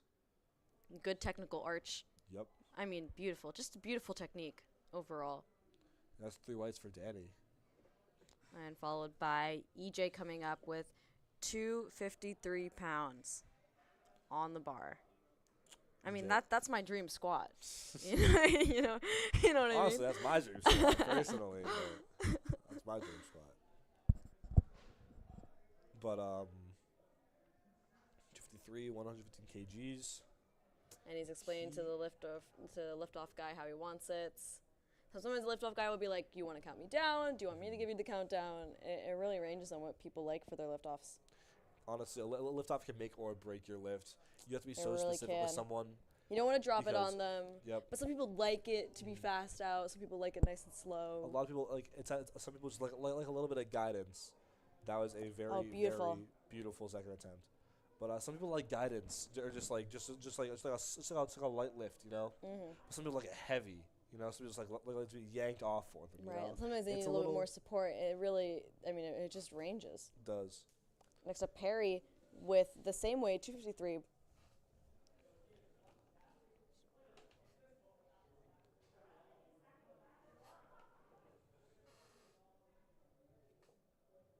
And there's actually a certain rule, if you're not familiar with powerlifting, that the wrist wraps are not allowed to be too far up your hands. Hmm. So you have to have it below a certain point. I believe it's the like kind of ball below your thumb, Right. right? It's like the very The- bottom of your palm. Mm-hmm. Oh, and he fights through it. Does fight through it. Easy second Beautiful. attempt. Yep. Agree with the judges there. And you can also see in between attempts that the liftoff guy is cleaning off the bench, because usually you chalk up your back before you go on, so it's easier to stay on the bench, drive your traps into the bench. You gotta just keep that position. I can't speak. Keep that tightness in your back.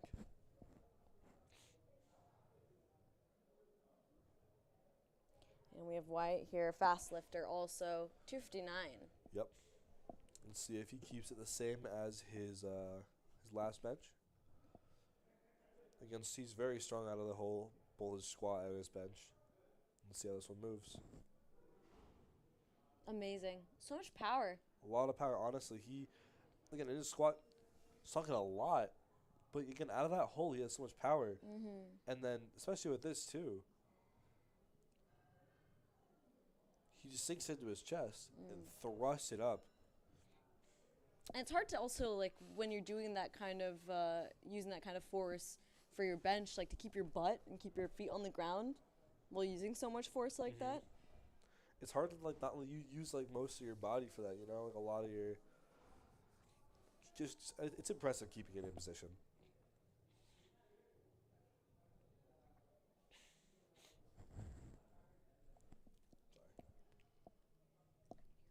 No, I had to, like... Sorry, my bad. Oh, no, you're good. Oh, beautiful. Second bench there. Nose a little stuffy.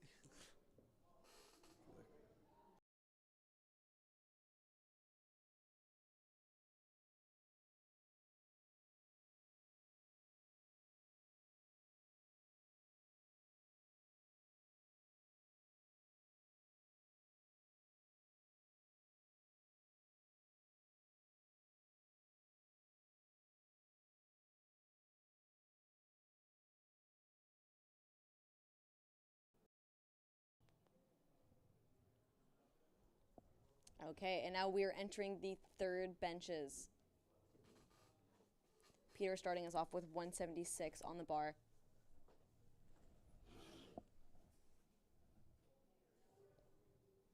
Beautiful. Good day on bench for Peter. Next up, we have Danny with 225 on the bar. Again, that 225 barrier.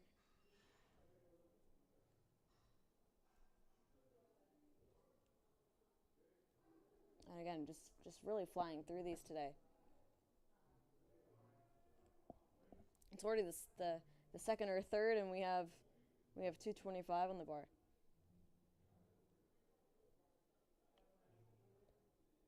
He's getting ready, taking his time.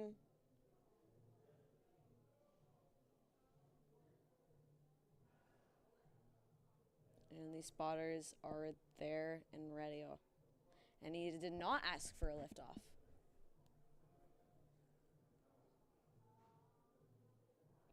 Once again. But if it's anything like last time, he's got this in the bag.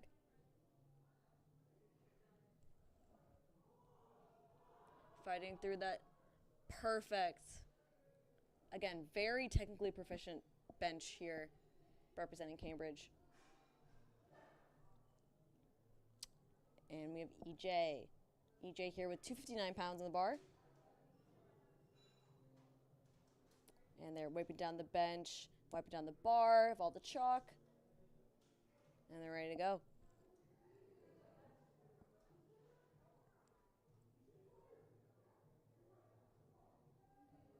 EJ getting ready to go here.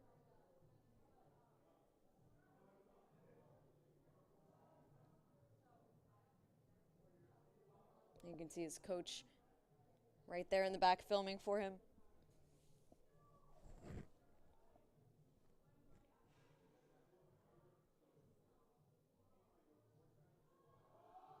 Oh, unfortunately it failed there, but still a great performance by EJ on bench. And now we're followed by Perry taking the same weight. Once again, I think they're cleaning it in between attempts more often for the third benches, since these are extra heavy, extra important.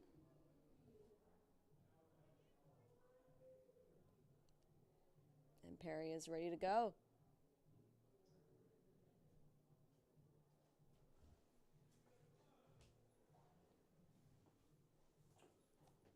Asking for a lift off here. Almost 260 on the bar. All right. Perfect. Fighting through that sticking point. Good third attempt for Perry. And next we have Wyatt. Again, I mean, just an amazing performance for Wyatt, like the whole day today. 270 pounds. Was this a 5 kilo jump? I'm not sure, but if we know anything about Wyatt, is that he's going to make it look easy. We still haven't seen him struggle. Competing in the 75.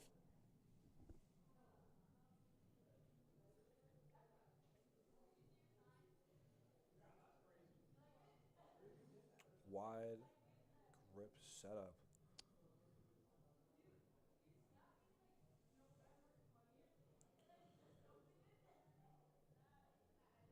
In the way down. Oh. Wow. I don't know if he just forgot about the commands or what. Yeah, I think that was a command issue because he stopped it there. Yeah. I think he realized about halfway down that he had to wait for the commands. But, I mean, even when he paused it halfway down. Paused it halfway down, sunk into his chest, then he absolutely blew it out of the water. It's definitely not a strength issue. That was a commands. I mean, all three judges gave lights, which usually just means failure of commands. Things do happen, but again, his first meet, he's doing well.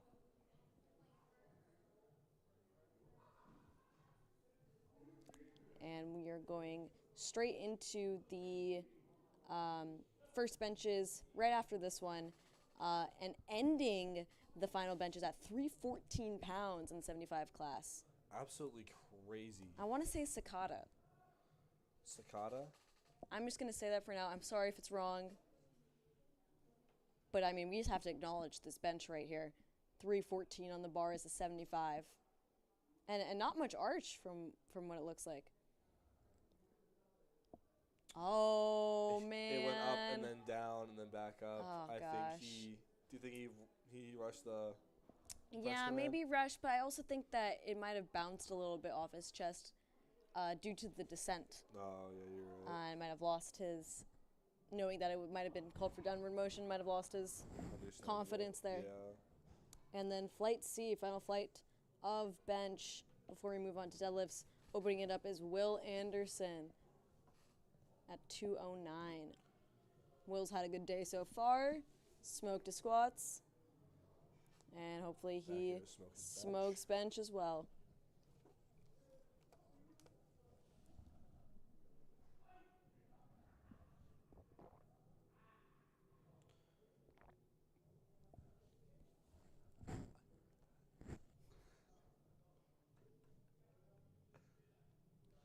Oh. Wow.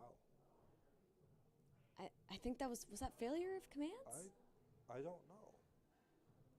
I think that was. I think he just like realized that he missed it and then just put it back. Because I don't have another explanation for that. Honestly, Again, it's so hard to keep track of, right? Like there's so much to keep track of. There's a lot of stuff going on right now. A lot of things to keep track of. I don't know. But he'll be back. He'll be back. He will be. And now we have Nate coming up here. A lot of support from the crowd. They're all screaming for him. And the timer is going. I think they're waiting for him. There he is. There we go. Again, the guy with the beard. The guy with the beard. Not Big sure if beard. they called bar is loaded yet. You're only allowed to even step on the platform only after they call bar is loaded. Do you get a failure if you step on before? No, I don't think they care that much. But it's just kind of meat etiquette. Oh, beautiful! You see how opener. soft that touch was? Soft touch so important. If you're wondering what a soft touch is, a lot of times in trainings you can see either there's two methods. It's kind of like soft touch method. There's a range, but usually it's like soft touch, and then there's like the sink and heave, where you kind of sink it into your chest, wait for that press command, and then just like use your whole body to kind of like Press get that it weight out of up the as much as hole. you can. But during training, because you can only call the press command once that bar stops moving, you have to train yourself for a soft touch. So basically, you think of bringing the bar down to touch like your t-shirt, but not underneath. So you can ensure that you're using your body to make sure that bar stops moving. Because in competition, you can't get that press command until they see that it stops moving. And it's also just good for controlling the weight as well. Very Now we close have grip. Nick, 242. Wow, Wow. that was insanely fast. If I were to like compare if high bar squat was like a bench stance, that would definitely be it. I don't know. Like he just has it so narrow, so I don't know. Wow. Lot What of an big interesting range of bench. motion. And now we have Chris taking the same weight.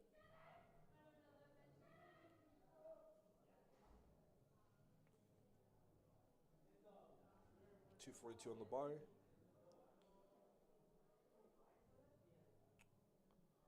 A little bit of a grinder for his first attempt, Right. but We'll see how conservative he stays with his next couple, but he got it regardless. 3 whites. That's all you need. 1 on the board, and you keep going.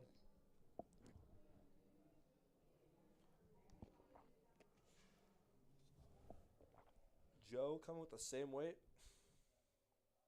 First attempt.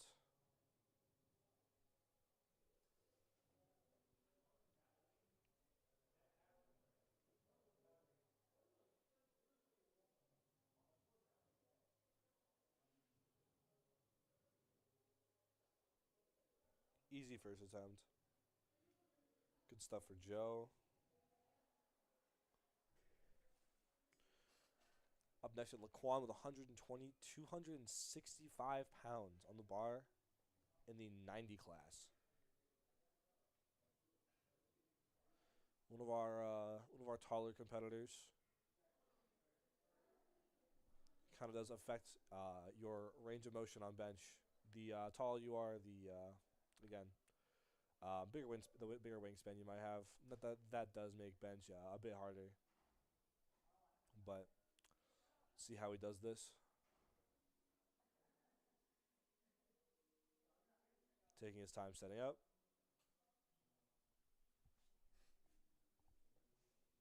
No unrack. Just him. Soft touch.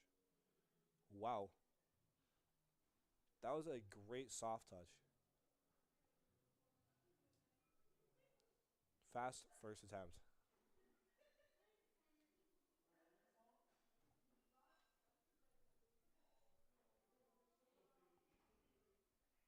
Coming next, Evan, 281-pound opener in the 100 class.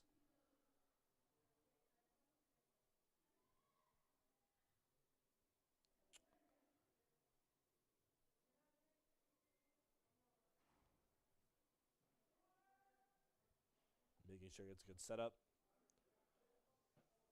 Very soft unrack. Butt is planted.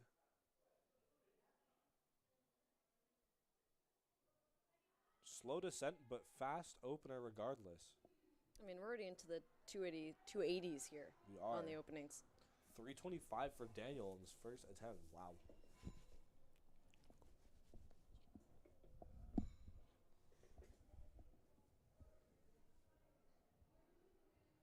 And next up, Daniel, 325 on the bar. Again, an opener.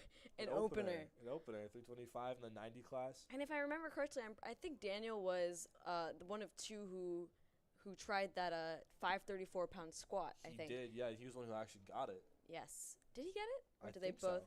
I think he's the one who got I it. think he's the one who got it. So, I mean, if he's keeping up with how he's doing on squat, Then this should move. he's got this in the bag.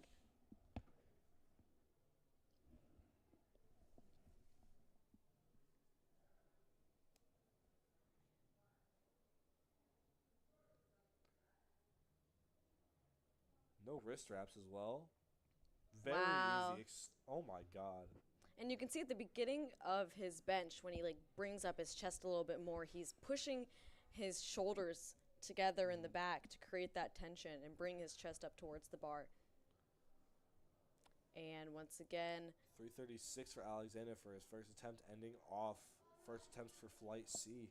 wow. Again, Alex and Daniel are really having the high end of the lifts here. Alexander being a pretty tall dude. Again, as I was saying earlier, you're definitely has a big wingspan. Will affect his range of motion. So you see a lot of taller lifters tend to go a little wider with their grip.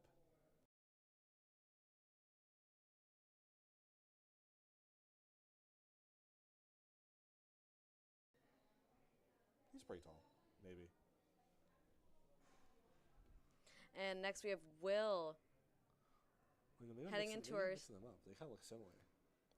I think you are mixing them up. Mixing them up, But they do look similar, yes. And they both have big squats. Yeah.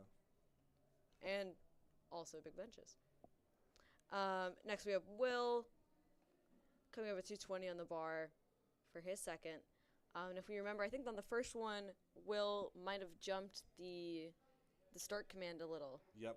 So I'm he sure that paused all the way his. down? I think he started, realized that he needed to stop, and then I think he just re-racked it immediately. Let's pull up lifting cast on me. Let's see. Look, he's following the commands now. Hold it there. Oh, beautiful. Again, so it's not even a question of strength. There's no question of strength here. Again, I think almost all of these fails have been Technical. Yeah, there's just been technical fails. There's like Not even technique. It's just commands. Mm-hmm. it's it's just just a commands. technical fail. So again, these lifters are doing great today. Amazing job that everyone is competing. Right. Next up is Chris. 248 pounds as a 100. This is the tall guy. This is the one. They look a little similar. They do look a little similar. My bad.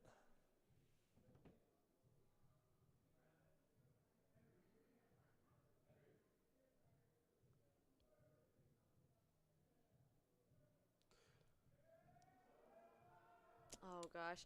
Yeah, I Unfortunate remember off the that chest. that first attempt for Chris Was looked a a little little bit of a on the grinder. heavier side. So it's hard when you have a heavy opener and then you have to try and go heavier and heavier. Even if you retake that, your body's already so spent from all the lifting you've done. It is. And next we have Nate, 253. Another 90. The Beard Man, back at it.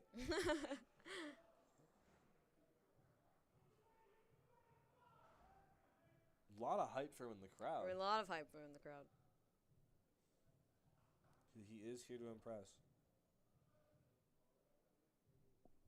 Very, very controlled descent. Extremely controlled. It's Wow. great how fast the press commands are today. Honestly, I should compete here. Maybe you should. Maybe I should have. Joe up next with 260 pounds.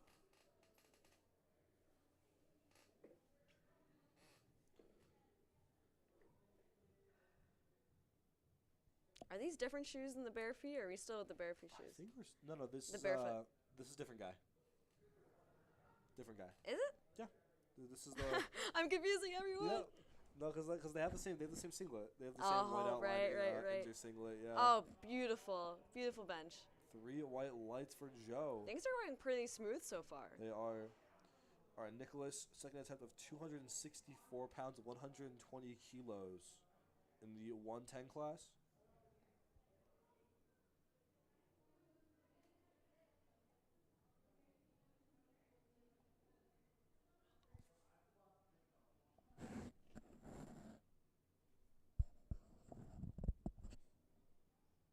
Here we go for Nick. Taking his time. I like his wrist wraps. I know. That's what I was just about to say that. They're really cool. Stars.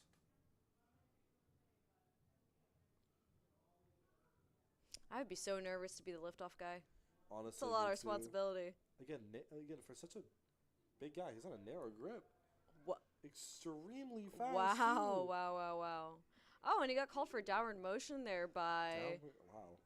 the head ref. Do you think it might have been as lockout where he kind of like? I don't think. I think it might have been the pause. Really? I think because of how fast his descent is. You think it like bounced It like on his could chest a bounce. little Yeah, bit, and but then it. kind of made it seem like it. Yeah, maybe. Huh. Or I think it could be lockout as well. It could be. Yeah. It could be lockout. It could have been his. Like they lock and then they unlock and they lock again. It's That could also be a cause. Yeah, it's a little odd sometimes. Next up, Laquan with 275 on the bar for the men's Raw Open 90. Followed by Evan and then Alexander. No unrack here. Just keep it the same. No wrist wraps either. And not really any big arch. He's bringing a whole new meaning to Raw. He really is. And it just moved so smoothly. I mean, I feel like I can just tell by the way he walked off that like he's like, yeah, this is my thing. Yeah. This is what I do. Evan 297 on the bar for a second attempt. I have a feeling this one's gonna fly. I have to agree with you. Support as usual. A lot of hype in the crowd for Evan. Coached by Dan Howell. Oh, really? Mm-hmm.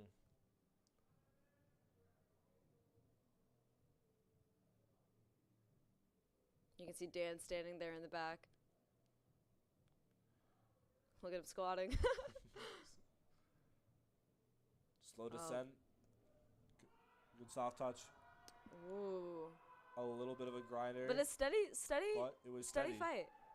My question is how the pause. Okay, good. The pause was fine. See, the thing is, you want to control the descent, but there comes a point where it might tire you out too much if you tempo it too much. So it can really go two ways. It definitely can. You might take up all of your energy, on the descent. I actually had a feeling they were going to use the chrome plates for today. Oh, I wish, man. Because they just painted them, too. Oh. They painted the inside of the chrome plates, so they use the colors now. Oh, wow. Yeah, Colosseum, if you don't know, they have special, like, really thin chrome plates. They basically look like you're from the future. Nah, they're That's how I describe them. powered chrome plates. They're so cool. And Alex here with his last match, 347. Oh, my gosh. For a second, wow. For a second, we're not even at thirds. For a second, we're not at thirds yet. And look how fast it's going. Like, jeez, man. Crazy. High squat, high bench. He's doing well. He's doing really, really well today. I can't wait to see what he deadlifts. I know. Again, I am very excited for deadlifts. My personal favorite lift. What's your favorite lift, actually? Oh, gosh. They change. Favorite one to watch? To watch has to be deadlifts. I think it's definitely deadlifts, honestly. But to do, maybe bench. But Really? I don't, when you have to watch it during an actual meet in person, it's like you just see a head, you see the bar. I really enjoy watching deadlifts as well.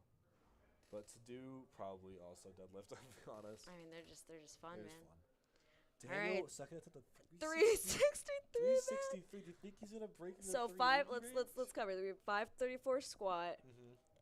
and we have a possible 363 bench. I mean, that's already more than my total. I'm excited to see what he deadlifts. Come on, man. Fight. No wrist wraps, too. Oh, let's see what the judge say. Oh, three white lights. 3 white lights for him. I mean, that's crazy. That's just crazy. That's actually crazy. 363 pounds as a 90 too. Moving like that, honestly. As a 90. Moving like that is crazy. We're just in awe. We're in awe. I am in awe. And we have Will going into the third deadlifts. Final flight here at 242. Will right now. Next we have Chris and then Nate. Will's like, forget about the rack, man. I got my second. Smooth sailing. I just got to hold it. And he's got it. He does have it. He's got it. Locking the arms. Were they locked? Were they locked? Oh, I think they were. Sometimes, He again, got it's the just hard to command. tell. Yeah. He got the Okay. command, okay. Okay. Great. So a good day for Will. He got 2 or 3 out of his benches. Okay. Good for him. Good for him. And next up is Chris with 248. But that did not look like a third attempt for bench, though. No, it did not. That it was did an not. opener. That flew way too hard. And we got your tall guy here. Tall guy. You're the one you relate to. And even Chris has a long range of motion for bench as well, with a kind of minimal arch.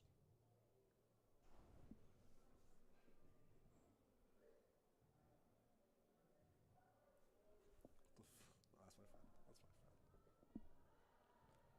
Oh, an unfortunate fail for Chris there. He'll be back for deadlifts.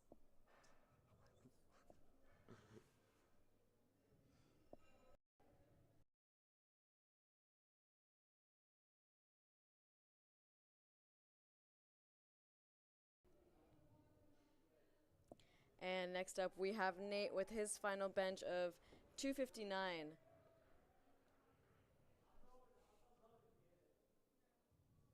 All right. He had a lot of stability, I remember, on his last one. I feel like bench is just his thing. Just the way he just approaches it, I feel like it's just his thing. It's just so smooth, both down. It's so technically beautiful. Amazing. Down, the soft touch, up. It's just no. And there he barely goes. Any shaking. And there he goes. It's just so smooth. It's a smooth flight down and up. Amazing. I mean, 260 for a last bench is an amazing achievement. And we have Joe for his final bench being 270 on the bar, competing for men's best lifter. And there he goes. So, do you want to explain the difference between just like men's best lifter and just competing a different weight class? It's just sure. I think this might be unique because I think you can. I don't know. I'm not sure if they placed them in that category themselves. The people who set up this meet.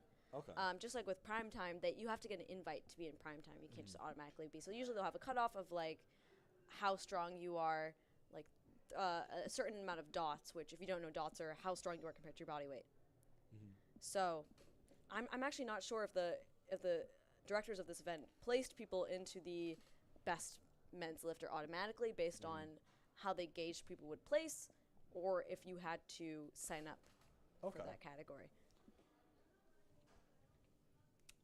Laquan, third bench, 281. Seeing how his others went, I feel like this one's gonna fly. Yeah, I mean, he's got this, man. I think he knows he's got this. You know, it's tough having long femurs like that on bench at the same time. It's a lot more leg to use in your leg drive. It is, yeah. And oh, he's fighting for it. Fighting for it. Oh, he's so close. He's so close. It's that lift. Oh, it's that no. left arm. He couldn't lock it out. Oh gosh. And, you know, I think he came really fast on the descent. He definitely did. Because you could see it went fast, and then he, like, tried to slow it a little bit down at the bottom, but I don't think he could catch it in time, unfortunately. But, I mean, overall, amazing performance for him. He got 2 out of 3 on his bench. And I believe 3 out of 3 on his squats. Nicholas with 292.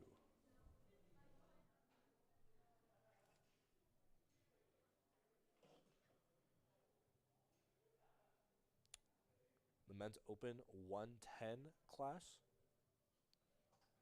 The USA wrist wraps.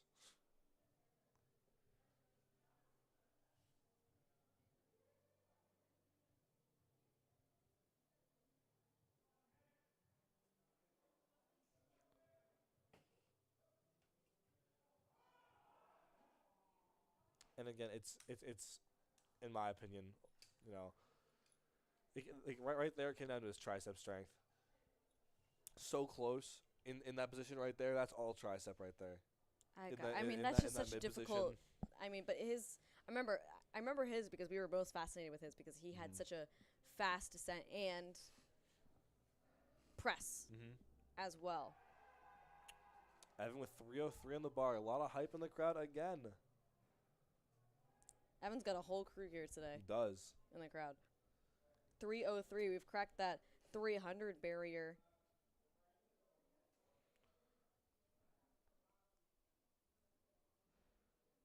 Smooth on rack.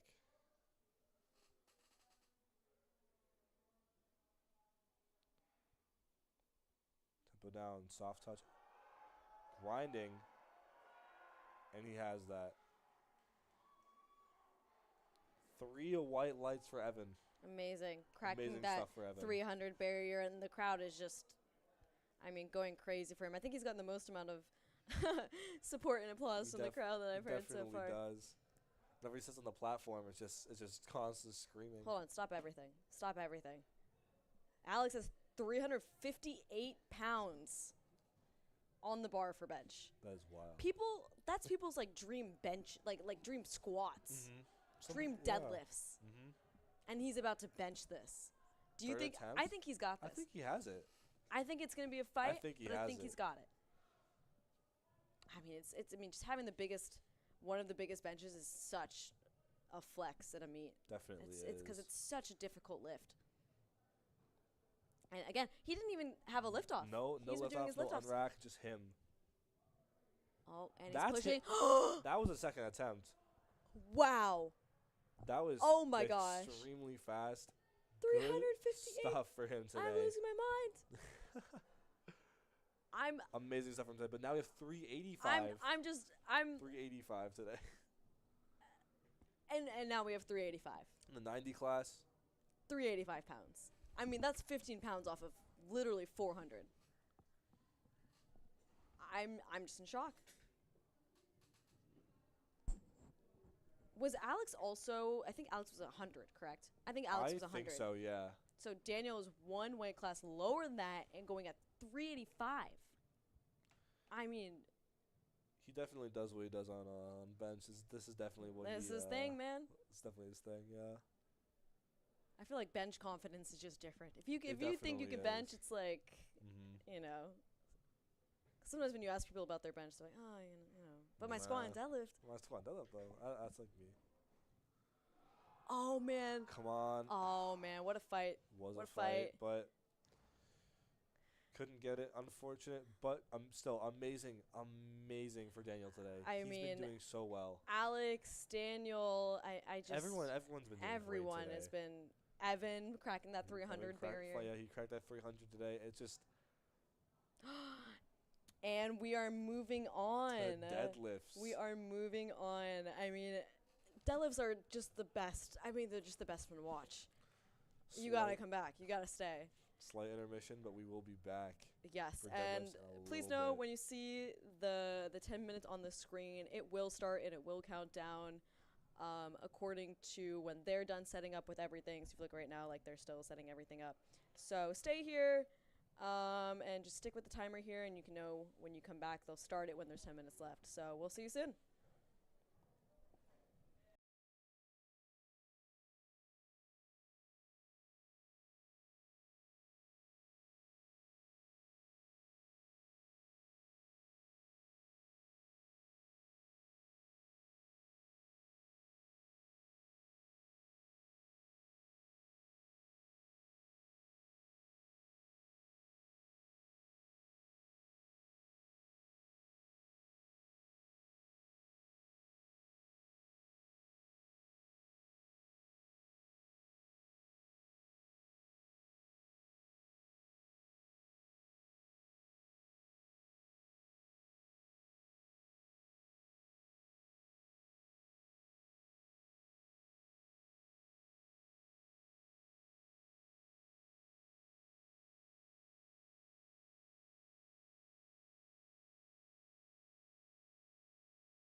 We're stuffing our faces Welcome right now. back. Yeah, we're eating a little bit. Right before the third part of our day, and we are starting deadlifts.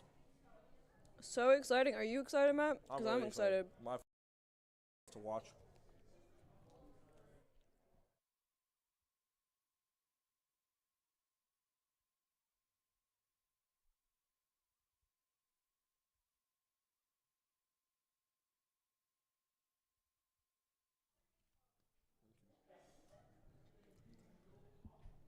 And we'll have Adam start us off here with 121 once we begin.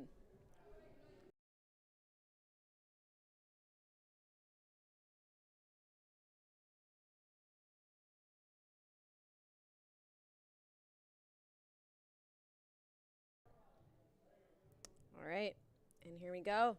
Adam starting us off, 121, first flight.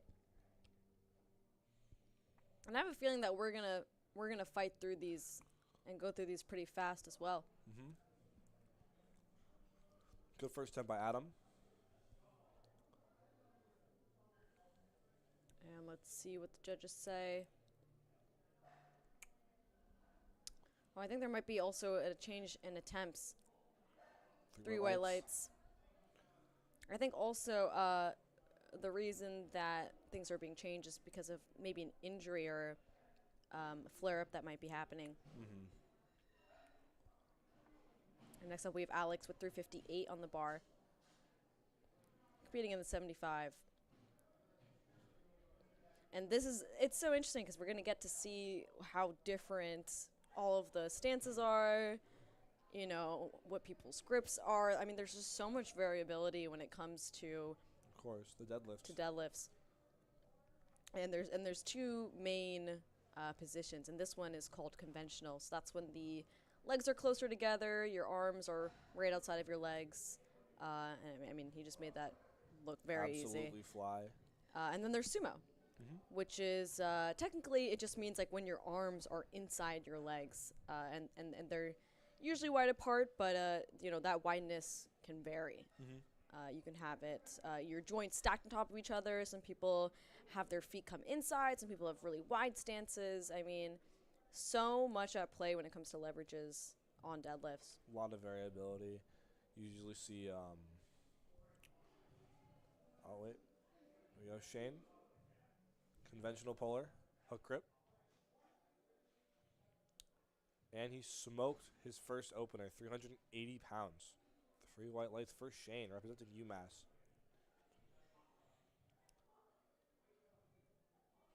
Same load next for John.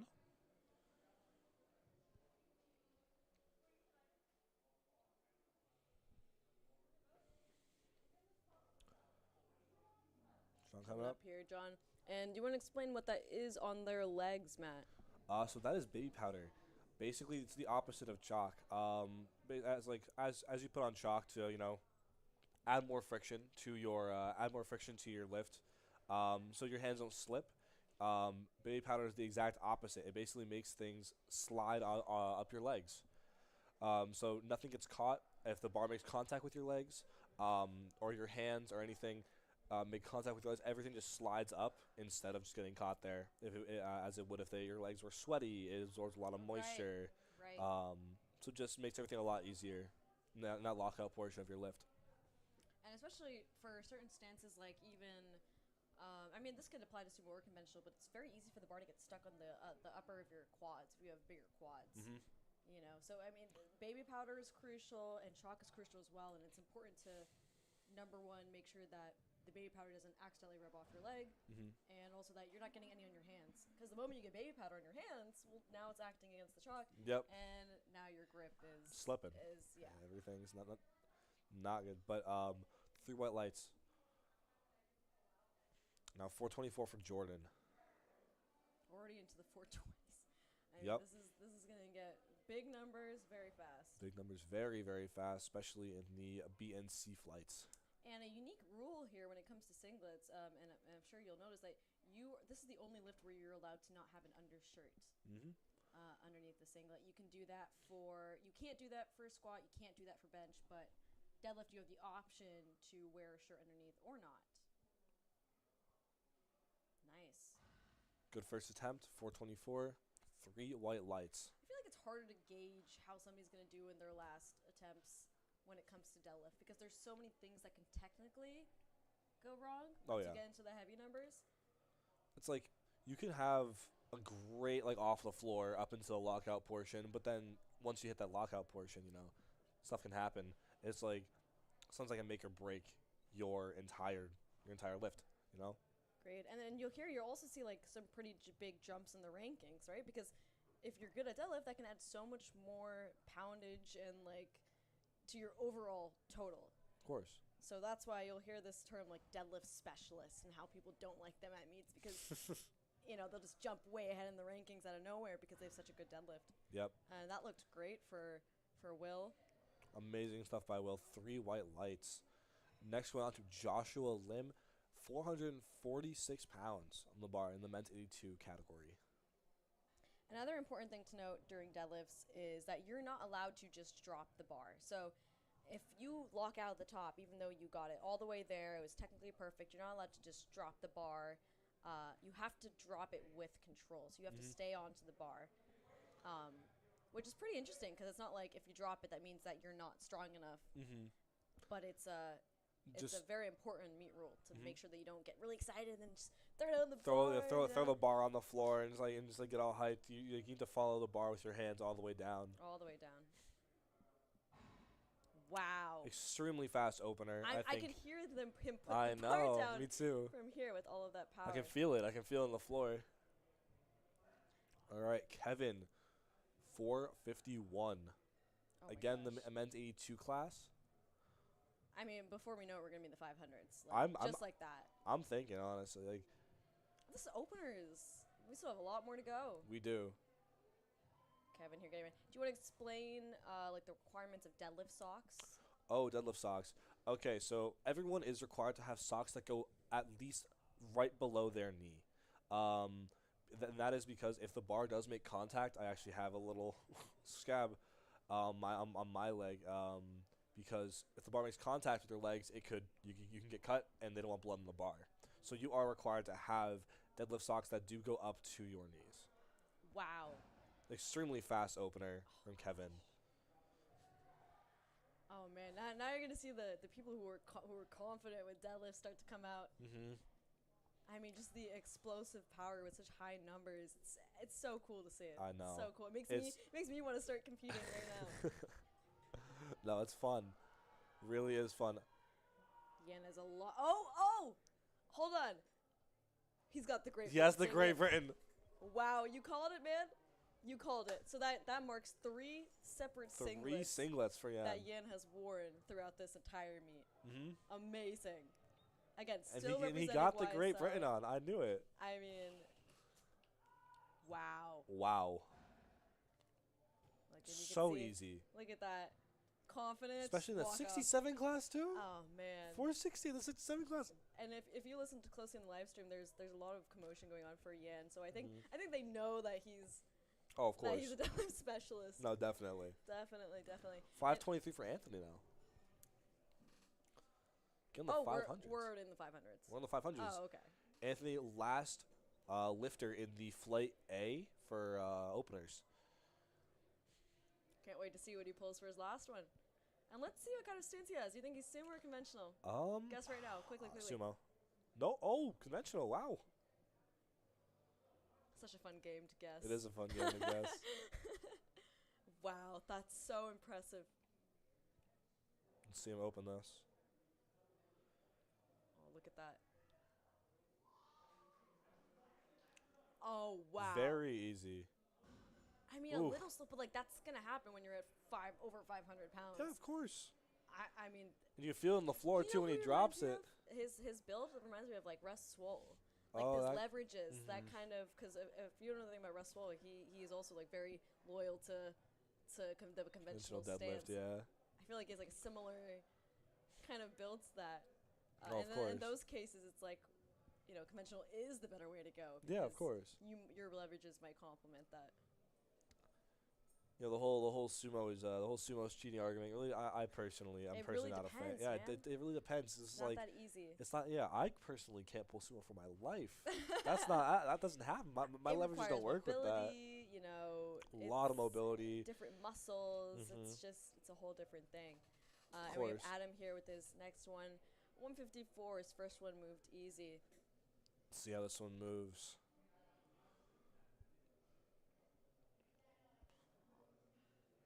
All matching fit right here. Oh yeah. Good. And Yeah, I really think it's like an injury flare up thing. You can see him kind of wince at the end there. yeah, you definitely can. Maybe something happened on squat or, you know, it's really unfortunate. But good for him for finishing up his day. You know, still putting something on the bar. Of course. I mean, that takes a lot of grit. Definitely and, does. And a lot of perseverance. I mean, you're here. You gotta show up. Yeah, for sure. And we have Alex here with 385 on the bar. And you'll see in between each attempt, they're trying to make sure that it's lined up correctly, so it's not all, you know, tilted and wonky for the lifter to have to adjust themselves. And I couldn't catch it, but I think in between every attempt, they clean off the bar. They do. So they clean up the bar, the previous chalk, and all the gunk and baby powder, especially that Oh has built no, up on the yeah. bar. Definitely do not want that to get built up on the bar, or else someone's gonna grab it and slip out of their hands. Beautiful. Again, amazing second attempt. 385 on the bar, men's 67 class. Alex doing amazing today. Yeah, he's just on fire, man. Another thing about deadlifts, your knees and shoulders have to be locked and back. Mm-hmm. So you'll see towards the heavier lifts that they might lock it out their knees for a second, and then it's gonna unlock and lock again because it's just so much weight that it's so hard to like. It is, yeah. No, it's hard to keep them back. Especially with the shoulders, you know, you really have to stay upright and make sure that they're down and back. Otherwise, it's not fully locked out according to the judges. Yep, a lot. As you see some people who like kind of like lock out. It's kind of like a straight lockout. You know what I'm talking about? Straight lockout? Like sort of thing. It's like their shoulders aren't back. You know, and it's like their legs are locked out, but like their bodies are just like kind of sort of straight up, and their shoulders aren't back. So it's like you could get called for like a no lift on that. Or like say like you're pulling conventional, you say like your knees are like pushed a little forward, soft lockout, other stuff like that. Like you make sure your knees and your shoulders are just like pushed back as far as possible. Yeah, absolutely. I mean, Shane, Shane here with attempt. 402, breaking the 400-pound barrier. Some pretty cool deadlift Made it socks. fly. Oh yeah, pretty amazing deadlift socks. I don't know. Some pretty cool people get to use those deadlift socks. Oh man, what a cool team that must be. Cool team that must be, honestly. And you can He see didn't give you deadlift Declan socks? Wow. in the back. Tried going on. He was so excited. He tried going on before, and they wouldn't let him. They weren't finished. Too excited. 407. Wow, great. Amazing second for Declan. Well, I saw him like kind of What was holding his hand up there at the beginning. I don't know if that was like something happened to his hand. maybe I don't maybe know. Who callus, knows? or I maybe could just something be. hurts. I don't know. I personally have issues with like I don't know. Your calluses My will calluses tear will- open. Yeah, no, the things like they just kind of like hurt for some reason. I don't know. So Next up, we have Jordan, 440 on the bar as a 67, and we're still not towards the end of the. Jordan coming up. Here he goes. Let's see it. Another sumo puller. No baby powder? I think maybe it just got faded. Maybe he did at the beginning and then didn't baby powder. Maybe. That could be it as well. Lock it. There we go. It's a good lift. Wow, Three that white was lights. amazing. I mean, what's so interesting is like I feel like he locks out his legs very early. He does, and then he's his just back is pulling doing back. a lot of it, but it works. It does work. Whatever works for you, honestly. You do whatever works for you. That's all that matters in that was a powerlifting. beautiful that was a beautiful deadlift. And next up we have Will here with 446. Second attempt for Will. And You can see he's readjusting the bar there. It can slip, it can move around, but that's what that special carpet below it is for, to make sure that it doesn't just roll around while the lifter is setting up. Come on, Will. Big brace. Wedge and... Come on. Oh. Oh, I'm not His sure if grip that was was slipping a a little full bit. lockout. Let's see what the judge say. Okay. Okay, 2 whites. So it was the middle judge, and it was downward movement, but I think it wasn't for downward movement. I think it was for ramping. And now we can, and it's ramping, sometimes it's called hitching, and we can explain what that is. Do you want to explain what that is, Matt? I think you're better at explaining that than I am. Okay, so ramping or hitching is when you are doing a lift and you might rest the weight on your thighs and use your thighs to help get the bar up. And you'll see that especially with conventional lifters, because it's very easy to, like, the stance is so tight together where you can easily just rest it on your thighs and use your thighs to help you get it up. So if the judges see that, they call it, and that would be a blue light. So blue light for deadlift, 2 things: downward movement and ramping / hitching. Do you think it? I actually think it might have been downward, because you saw his left hand or his right hand was like this at the end. You think he dropped it a little bit, possibly? Yeah. So he was holding onto the bar, but like it was like in the bottom of his hand. His fingers were like fully extended, barely around the bar. Yeah, maybe it wasn't hitching. I mean, these are all things like spur of the moment. No, like, yeah. You know. Not like noticing everything, you know. Like we're not there judging, you know. Yeah, we're just we're just kind of just yapping. We're yapping a little bit over this. All right, Kevin up here. I mean, he was confident with his first one. He was explosive. I think he's got this. 479 as an 82, almost at 500, and conventional. Yep. Oh, wow. Wow. Extremely easy for Kevin. Wow. 3 white lights. And he got a round of applause there from the audience. What a great Extremely easy lift. second attempt. And followed by Josh at 485 pounds. Some of these lifters did such a great job. Doing an amazing job today. Like, you trained for so long for like a little 3-hour period. Nothing. For not nothing, but like not a long amount of time. Yeah. It's like for a little 3-hour period of your life where you're just kind of, I don't know. And so many things can go wrong. You can get injured 2 weeks before. You can, like, you know, wake up and you're sick on meet day. Like, it's just, these guys do a lot to be here today. It definitely takes a lot to compete. Just to be here and show up. The kind of food you're putting in your body during meet day. Yeah. 485 moving like butter. Wow, for and Joshua. that little celebration there. I love it. I love it. Of course. I think he has 500 for his next attempt, honestly. Oh, easily. I think I'm he calling, has that. You know what? This time I'm calling 512. You're calling 512? I'm calling 512 for his final. I'll say 507. I don't know. I'll say 507. 20-pound jump. Well. And next we have Brian Yan. So Yan has this Great Britain singlet, which you guessed correctly. I don't know how you guessed. I don't know. Correctly. I thought it was Great Britain. Mr. Worldwide. Yan is Mr. Worldwide. Over Worldwide. here. A lot and so much support for him as a 67 in the audience. I mean, 500 pounds almost as a 67 is, I mean, it's insane. 496, and it's so easy too. That's almost 3.5 times his body weight. That is literally almost 3.5 times his body weight as a 67. That is insane. Amazing. That's like me pulling like 720, bro. That's crazy. And that was also a 15-kilo jump from his last one. So it's really interesting. It is wild. And you'll see like very big dramatic jumps and the deadlifts. Especially spur of the moment, like it's the end of the day, you're tired. Yeah. Sometimes you just want to hit that pretty number and you don't want to go 9 for 9. And you just want to, you know what, I just want to PR the most that I can today. So it'll be fun to see if people take it conservative. Oh, of course. It's in a very narrow conventional stance, actually. I didn't notice that before. I know. And it's fast, man. Oh, of course. It's fast. It's fast. This is like my dream stance. If I could look this cool doing this much weight. 545. Wow. He has those leverages. Oh, my God. He has those insane no way. leverages.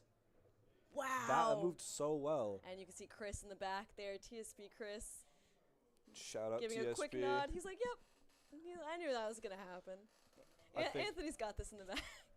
I honestly think another 10 to 15 kilo jump for him would be perfect. Amazing.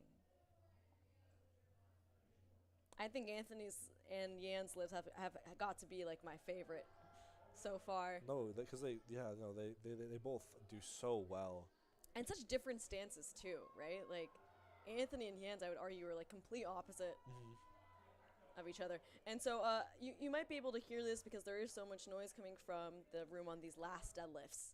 I mean, they have to give it everything they have. How do you feel for deadlifts on meet day? On meet day for deadlifts, I'm the most excited, but the things I'm also the most scared. That was an amazing lift, a good grind. Wow, and he knows he's got it. There we go. Nods. There you go. I mean, this is like you're so exhausted. You put in so much work for this, and it's like just fun. It's just a fun lift, and you get to put in everything you've trained for. Yeah, no, like again, it's my favorite lift, so I get the most nervous for it. Because again, if something goes wrong, I'm out of there. Like that's it. I'm done.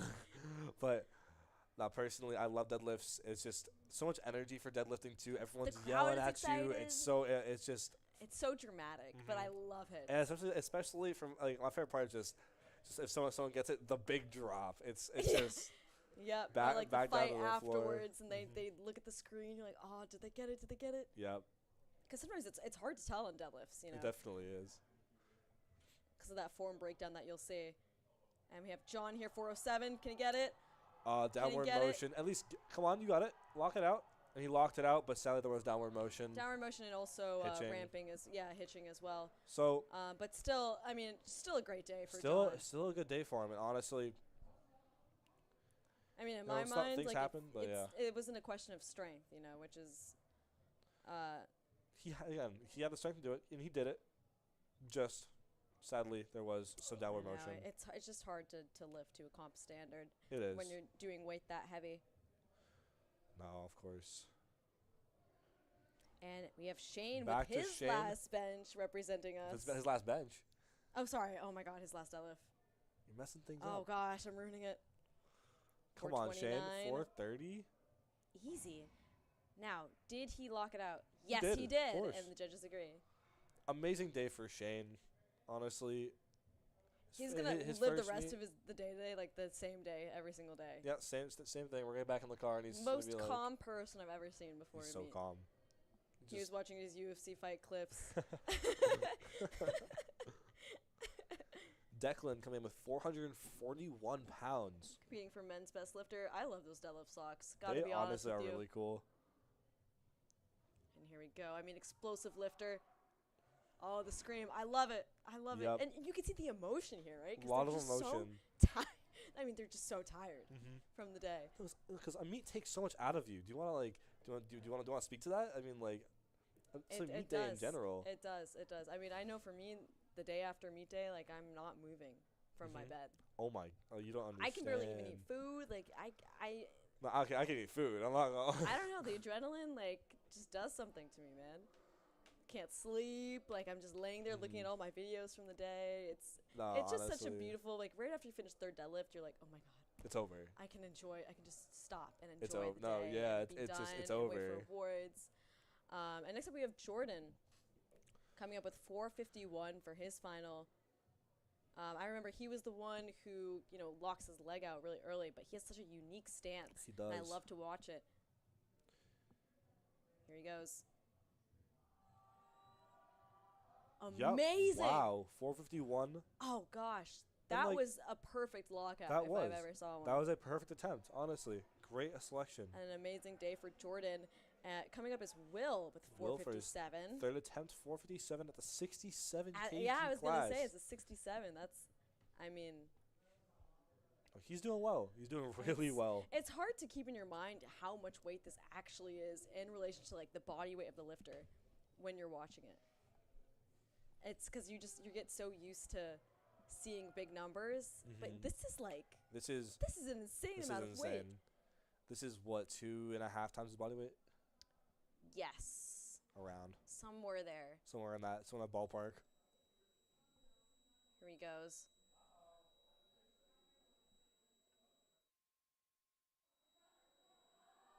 Come on. Oh no. Downward motion. As you see it slipping out of his hand. Knees, man. Mm-hmm. He just got caught on his knees.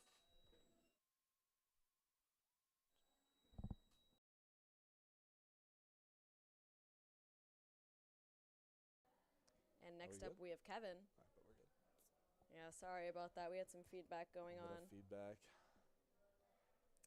And Kevin with 500 for his final deadlift. He's had a crazy day. A lot of hype for Amazing Kevin. technique. Yeah, a lot of hype for him in the crowd. Let's see if we can finish this out strong. I think this should be 9 for 9. I think he should be 9 for 9. Let me double check on that. I do not have lifting cast up on my phone right now. And here he goes, taking his time, breathing. Oh, I like that. I like the little pre-ritual that he does. It's like a deadlift specialist thing, you know? Yeah, he knows what he's about to do. And then up. Easy. Slide. Oh, let's see. So here's the thing. We have to see the judges are going to think it's ramping. That would be the only thing in his way. Two lunges for ramping. Oh, gosh. But, I mean, it's so hard to tell. It is really hard. Is it the natural, bar path of where the bar is going to go, or are you using your thigh? That's really up to the judges to decide. It definitely is. Honestly, things happen. But 8 out of 9 day for Kevin. And right now for men's best lifter, he is in 3rd place. Ooh. Followed by Josh and then Jordan. And top 2 right now are placed Anthony and Brian Yan. All right. And we have Josh coming up here, 518. A lot on the line here. All right, Josh. This could be the difference between if he podiums. 518. The men's 82 category. Again, around 2.5 times his body weight. I mean, that looked good to me. 3 white lights. That's amazing. And Josh finishes with an amazing deadlift. So that lands Josh in 4th place right now. We'll see how Brian and Anthony does, but I think those are pretty locked in for now. I believe so. So rankings right now, before these 2 deadlifts, Anthony's in 1st and Brian is 2nd. But they both have the same number of dots. Really? I think if they get this. But Anthony leads by 0.5. Come on. He's hyping up the Y'all crowd. hype up the crowd. I He mean, wants it is loud in there right now. It is loud in He's there. getting hype. He's taking his time. I mean, if he gets this and Anthony somehow does not get his last deadlift, I think that would place him in the lead. They're both at 413 dots, but Anthony leads by 0.5.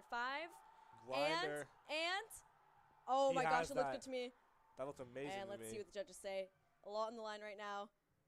3 white lights for Yan, and the crowd is just going insane. But we're not done yet. Absolutely. We are not done yet. We still demonic. have Anthony Laporta from Boston College ready to go. 562 on the bar. I mean, this is crazy. They have the same number of dots right now. But that last deadlift landed Brian Yan in 1st with 422 dots. So let's see what this last one launches Anthony into and see the rankings from there. So currently, Yan leaves, then Anthony, and in 3rd right now is Kevin Doe for men's best lifter. All right, let's see Anthony. He knows on the line. He looks back up. There's no reason to be in a rush. There's absolutely no reason.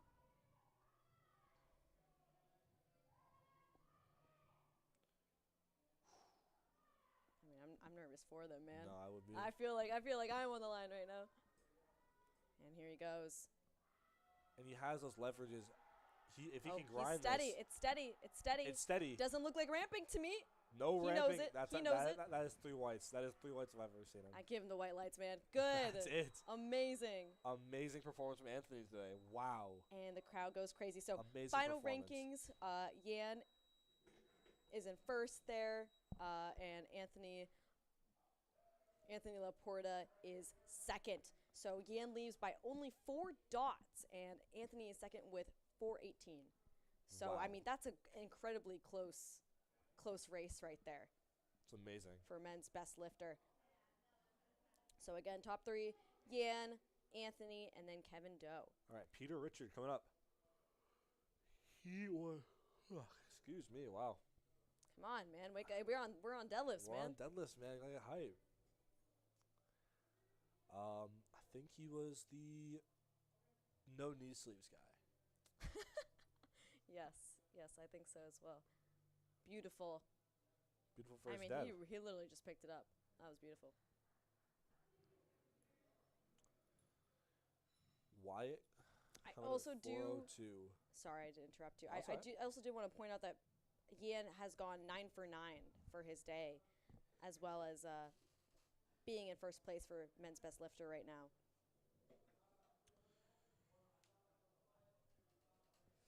And next up, we have Wyatt. Which one do you think? Sumo or conventional for Wyatt? He's a fast squatter. Definitely a sumo puller. He's a very technical puller, so I feel like. I think he's definitely a sumo puller. Unless, no, I'm getting all these we're wrong. we're guessing all of these wrong, man. I'm getting all this stuff Does wrong. he have baby powder? Does he? I don't think he does. No, he doesn't. Wow, he doesn't need it. I think he's called for soft lockout. Oh, really? No, I think that was good, man. That's just a bad call on me then. Do not make Well, me. we have a different angle. Do not make me a ref. Jesus. Do not. And next up we have Perry, with 187.5, so that's 413 on the bar. Perry has gone. Sorry, my bad. Huh? My bad. Sorry. Perry's gone 2 for 3 on squat, 2 for 3 on bench, and he's looking to close it out here for deadlift. Let's see it. Making sure his belt's A lot tight. of conventional pullers. Yeah, there is. Have you noticed that? Yeah, no, honestly, it's a little surprising. Beautiful. Easy first attempt. 413. Felt a ground shake on that one. Yeah, no ounce of struggle in that. Again, 413. One more time for Danny.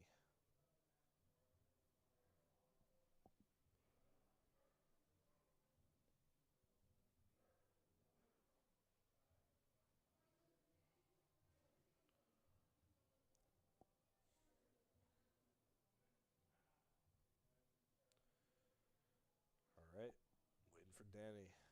There he is. Timer's going down. He's ready to go. And he's ready to start his first one. Make sure belt is tight. Get in position. Another convention. Oh, never mind. Oh, and he's wearing 110% socks there. Here we go for Danny. Oh, beautiful wedging there. Yep. Very patient off the floor too. Yes, extremely. But his lockout, I mean that was zoomed. something. Yeah, no, genuinely that was something. Do you struggle more with your lockout or your off the floor? Definitely more with my lockout. I'm gonna be honest. At least as I get heavier, yeah, definitely more with my lockout. I feel like that's what's a pattern with the conventional versus sumo. I feel like a lot of, or most of sumo pullers struggle more off the ground, breaking the ground, while conventional is locking it out. And now we have EJ, a lot of support in the crowd for EJ with 429 pounds on the bar. Healthy amount of baby powder there. Oh, yeah. Never too much. Come Beautiful on. wedging. Oh, my gosh. Wow. Off the floor and lockout, extremely Beautiful. speedy. He knows. He just walked off. He's like, I don't even have to look at the screen. I already know. He knows. That's Hi. fine. Again, you can see that they're cleaning off the bar for every single lifter here, and it's really important, especially as you get towards the heavier deadlifts, that you don't have any lingering baby powder, don't have any lingering chalk on there. That might make the lift clean for each lifter. Cicada, I think his name is. Yes, Cicada. Again, cool tattoo sleeve right there. Talking about baby powder. And he's an interesting sumo stance, and that's what we call the frog stance. Frog stance, yeah. So, I mean, wow, that was smooth. But when you have your heels kind of inside your knees, your joints aren't stacked. That's like what we call a frog stance. So some people argue that it's such a narrow stance that it takes from conventional and sumo. Yeah. And very few people find luck with it, but the people that do, They do well. they They do really well. They'll pull crazy numbers. No, of course.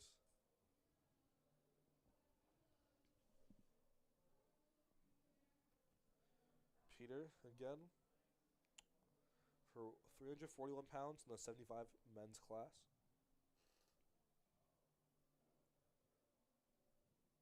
Very important to get in position there. Oh, I love the deadlift free rituals. Yep. It's just the mark of a deadlift specialist, you know? Oh man, he's got to load it up on his third, man. Too Three-way easy for lights. him. Honestly, extremely smooth off the ground and lockout. Agreed. He's doing really well today. Perry, 435 in the bar. Pitting in the men's 75.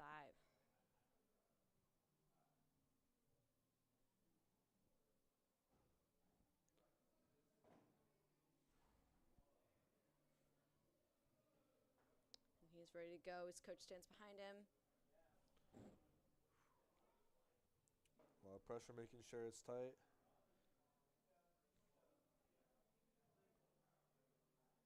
I think he's got this in the bag, Oh, man. 100%. Beautiful. Oh. See, that last part is always tricky with conventional. Yep, it is. It definitely is. I feel like as long as your You as don't your stop knee, moving? I feel like as long as your knees aren't like pushing forward, you know what I'm talking about, as Yeah, you're kind of yeah, locking it yeah. out, then I feel like it's fine. But you know, there's situations where your knees are kind of bending forward. You can get and like they're kind of at an angle where you're pulling it up, just not like you know what I'm talking about. Pulling it up just not straight off the ground. Into your lockout, it just kind of that's what we call for hitching. Right. And here we have Danny with 435. Fast lifter, as we know. Let's see how this one looks. Oh, look at that grip. Off the floor, Just you have to be hanging very. on. Oh, I think it was a grip thing. Definitely It was a grip or a balance thing. You know, it's so difficult. But he'll be back for his third. Definitely will be. But first we have Wyatt.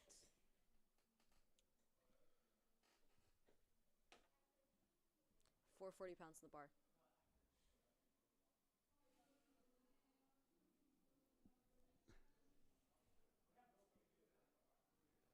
And Wyatt comes in.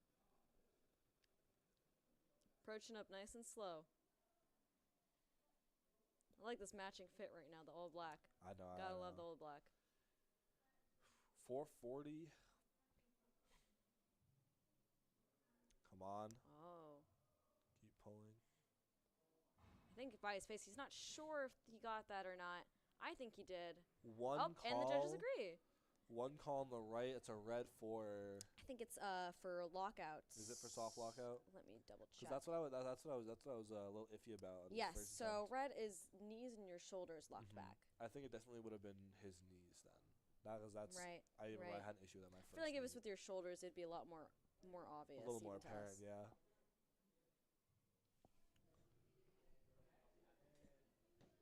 All right, next 205 kgs, 451 pounds on the bar. For EJ, representing Team Cambridge, and Wu stands back there. I think he's ready to go. His wedging, it was just beautiful in his last attempt. Beautiful.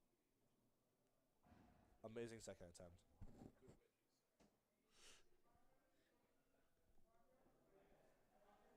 Three-way lights for EJ. And Takata ends this flight with 490 pounds on the bar.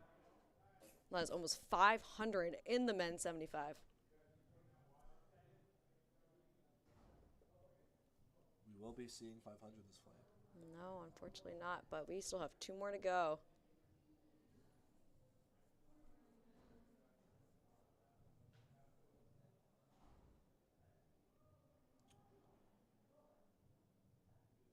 Getting in position.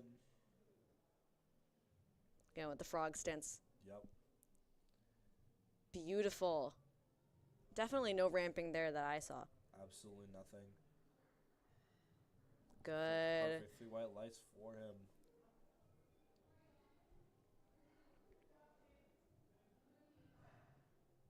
All right, and then now we're going to head into our final deadlifts.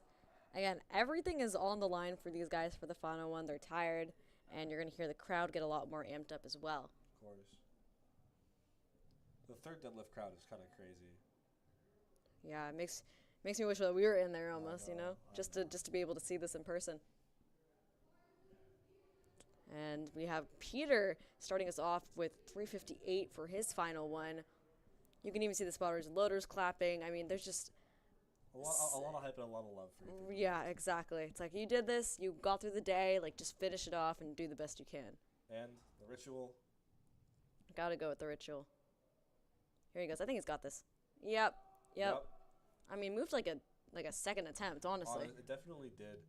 Extremely smooth. So much in the tank there for Peter, and an amazing performance overall for the day. And next up we have Perry with 451 as a 75.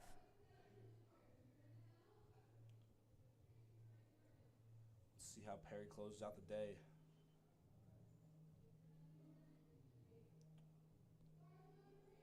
Bar is loaded.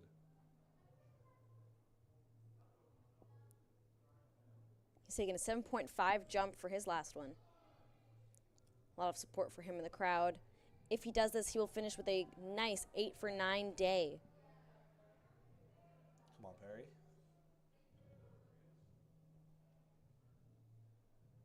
Music is blasting from inside there right now. He's got this. Beautiful. Yep. Oh. Come on. Don't let go. Oh, man. It's okay. I mean, he would have been called for ramping regardless, but I mean, just overall an amazing day. He goes 7 for 9 for his total for Perry and going straight into EJ. Now, EJ, I mean, his last two have just flown. He's taken a conservative 5 kilo jump for this last one. All right. And if he gets this, he will have another solid 8 for 9 day as well. Let's just see how EJ closes today out.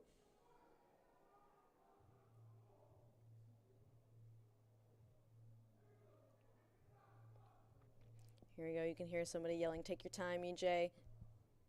Don't rush it." What do you think? And he's got it. He's got it. Again. Easy. And EJ finishes the day with a solid 8 out of 9 performance. Good stuff to EJ. He knew he had that. He didn't even look at it. Yeah, exactly, off. right? He just walked That's off when you know. Like he knows he has it. He knows he does. That's a different type of confidence. I know. Wyatt here has made a pretty big jump. So his first one was 182.5, the second one at 200, and is now doing his last one at 212.5. Honestly, I feel like taking like a 12.5 kilo jump is a pretty reasonable. I'd say the most I'd do is a 20 kilo jump on deadlifts to a heavy single. Right, but it's so much easier on deadlifts to do than any other lift for sure. Definitely is.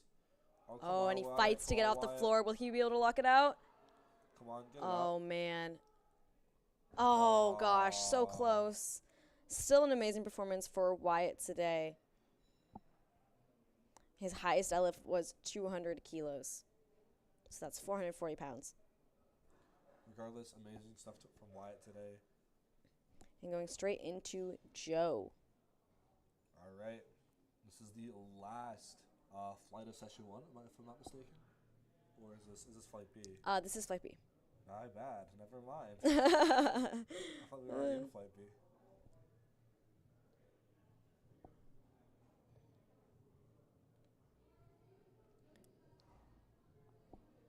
Oh, yeah. Sorry. No, I'm so sorry. Yeah, this is flight C.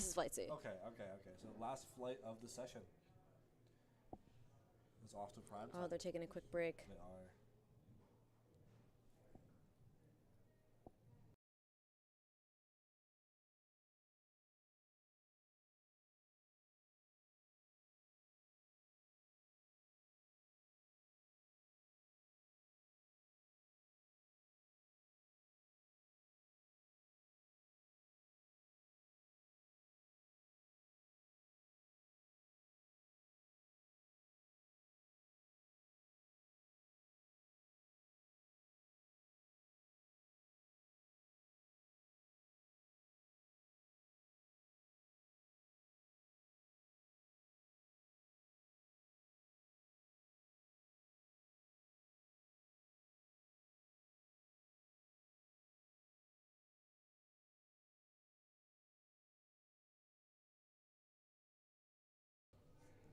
All right, going into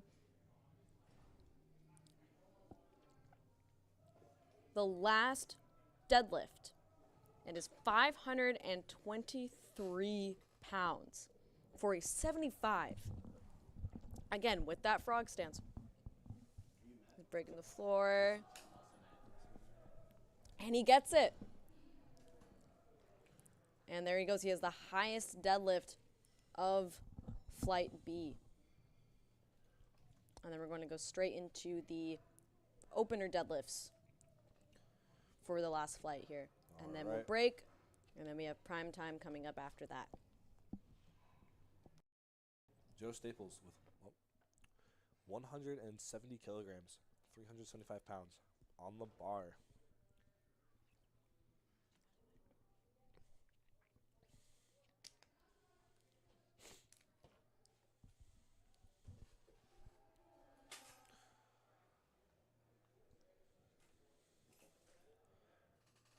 All right, Joe. Conventional puller, extremely easy first attempt.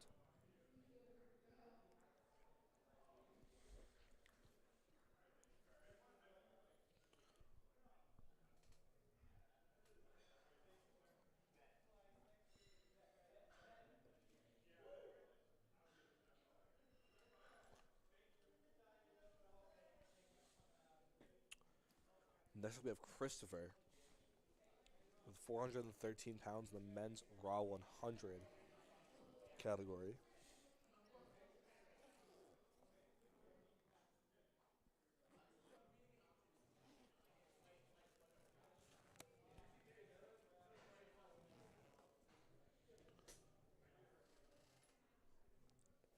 Extremely easy first attempt.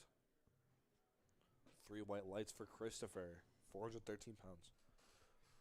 Moving on to Nate, we have 429 pounds, 195 kilos in the 90 category.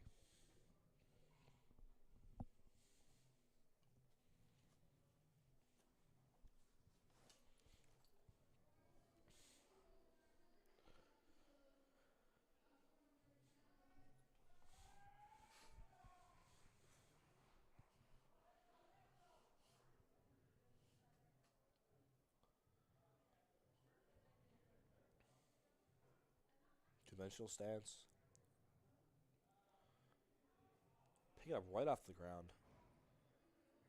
No hinge needed.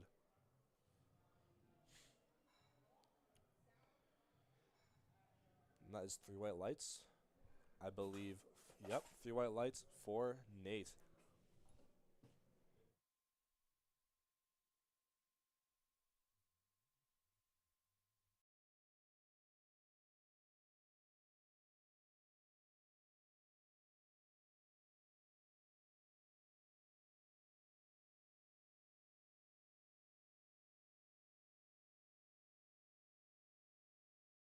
We have William Anderson here with 435.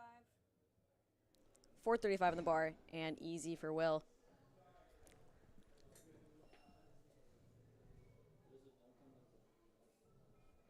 And next up we have Dan Carter with 473, already approaching the 500s, and we're on the opener deadlifts. Wiping off the bar in between.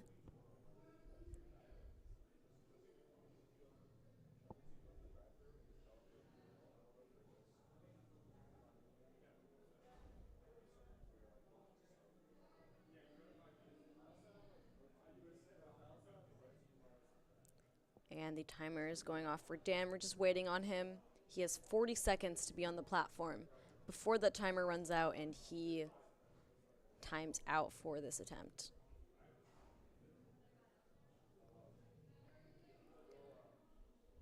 We're calling his name, and there he is. He's here. He's ready to go. And he has 20 seconds. He's setting up. I mean, by the way he's moving, I think he knows he's got this in the bag. And here he goes. Amazing. And Dan has done amazing so far. He's had a great squat, a great bench. I mean, if he can finish off with a perfect deadlift session, I mean, what more can you ask for? And next up we have Laquan here with 496. chipping that 500 barrier very soon. And then it'll be Nicholas followed by Alexander.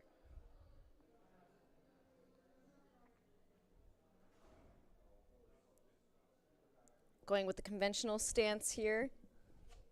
It's got a long range of motion to go. And it is not a problem for Laquan. I mean, that flew. And next up we have Nick. 507 on the bar, so he's officially the first one of the openers to already chip 500 pounds out of their 3 attempts.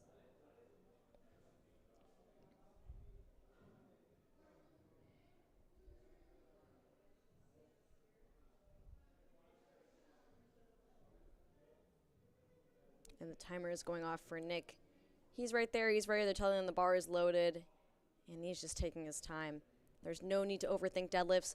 There's actually not even a command to have you start for deadlifts, unlike the other two. The only command in deadlift is the downward, is the down command. So once you hold it, then they'll give you the down command so you can put it down, still having control of the bar. But other than that, you're free to just walk up.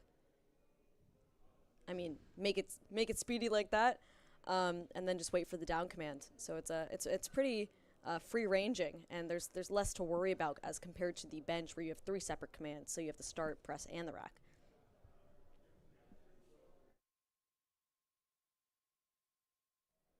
Next up, Alexander with 529 on the bar for the men's raw open 100. A lot of support for him in the crowd.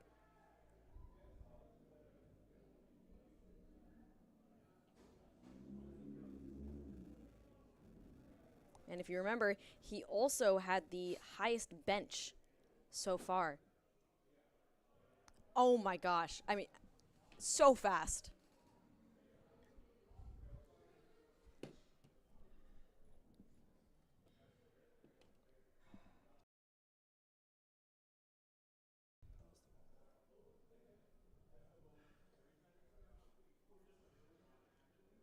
And Evan is up next with 551, also in the men's raw open 100. Once again, amazing support from the crowd. He's ready to go.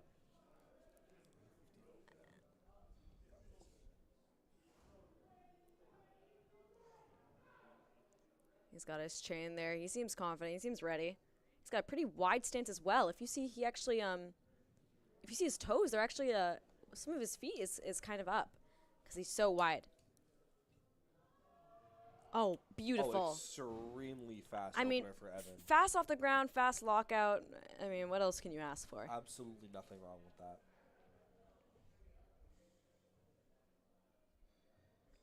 And heading into the second deads here. Again, we're going to get to those last ones so much faster than you might typically expect. And to our hard-working spotters and loaders. I mean, again, no misloads, no crazy unsafe fails today. Just an overall amazingly well-run meet so far. And we have Joe coming up. This was the one who was at your old... No. No, he is. He goes to barbell 88. Oh, wow. What a satisfying lockout. That tight, like... I know. It's like so fast. Yeah. I mean, watching this makes me miss doing conventional, to be honest. It's just such a beautiful stance if you do it right. No, of course.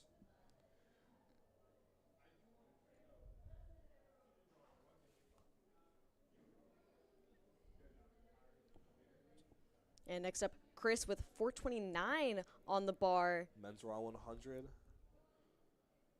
Let's see if he does sumo or conventional. Interesting. Okay, sumo. You typically see the taller lifters Usually do conventional. Takes a lot of mobility to do what he's doing right now. It does. And there he goes.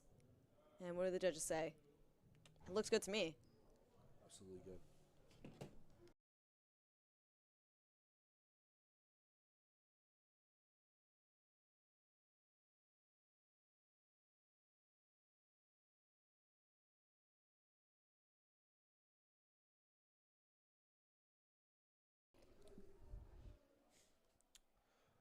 All right, now Nate coming up with 451 pounds. He's in the raw open 90 class.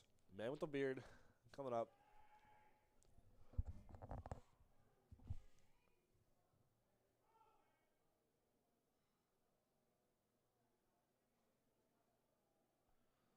slow. I remember he just grabs the bar and rips it. Yep. Fast lockout off the ground is amazing. 3 white lights for Nate. Amazing job, Nate. Next is William. Second attempt for 474 pounds.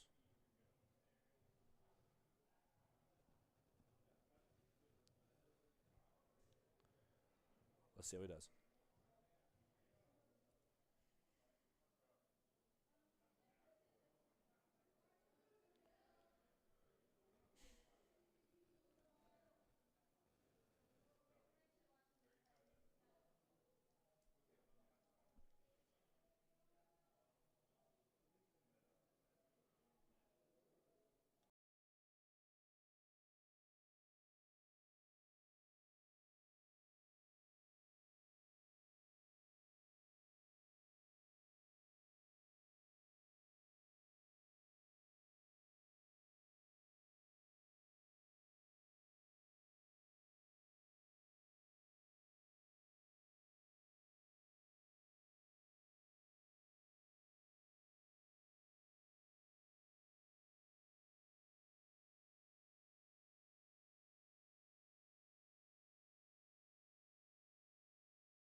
And we have Daniel coming up here with 518 on the bar in the second deadlifts.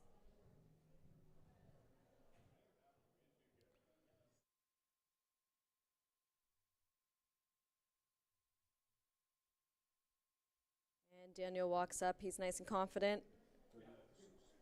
Again, just an all-rounder. You rarely see this. Somebody who's so strong and proficient in all 3 lifts. And just overall, all-around strong as a 90. And let's see how he does. Beautiful.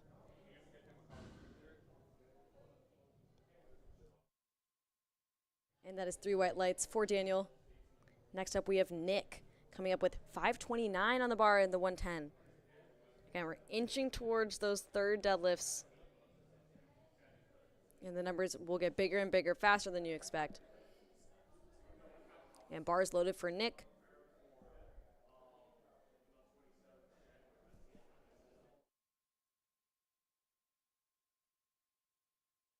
And there he goes, nice and confident walk. I think he thinks he's got this in the bag. And he knows he's got this in the bag.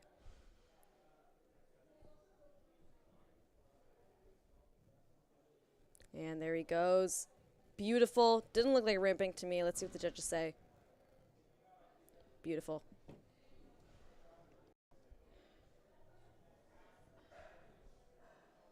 And next up is 562 for Alex. I really wonder if we're going to go into those 600-pound deadlifts today. I mean, we're getting pretty close already, and we still have Evan right after Alexander. So who knows what we see in the final deadlifts here for Flight C.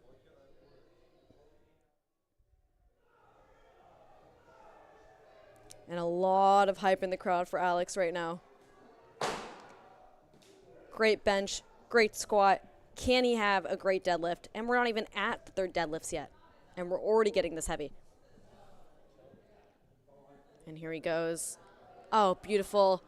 I mean, it's so much faster than what you would assume the weight would look like from it being so much. And ending off here on the second deadlifts, we have Evan with 578 as a men's 100. So this is 2.5, almost 3 times his body weight, essentially. And again, very close to that 600. He's had amazing support here from the crowd the whole time. And I'm just excited to see what he does for this one. I mean, that's quite literally as wide as you can get your stance, right up to the plates. And you really got to make sure that you don't you don't drop the bar on yourself either.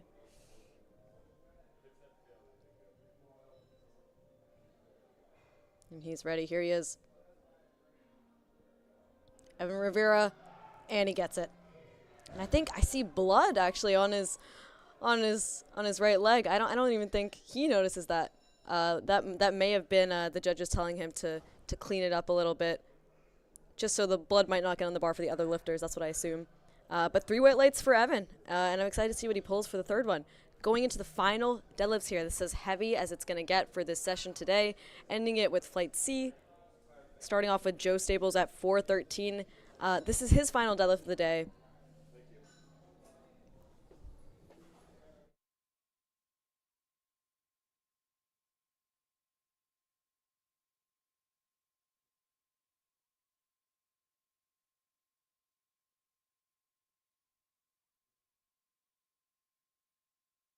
And here we go, Joe Stables from Barbell 88.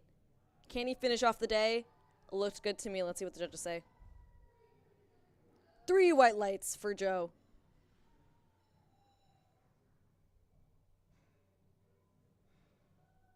And next up we have Chris. Again, final deadlifts, 440 pounds on the bar.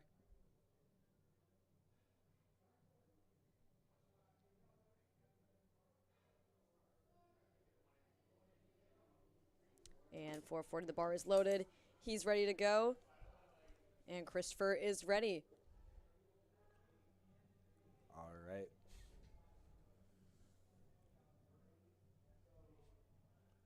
Come on, Chris. Come on. Easy lockout. And he ends the day 3 for 3 on deadlifts, which is an amazing accomplishment. Good job, Chris. As a 100 in the men's raw open, followed by Nate.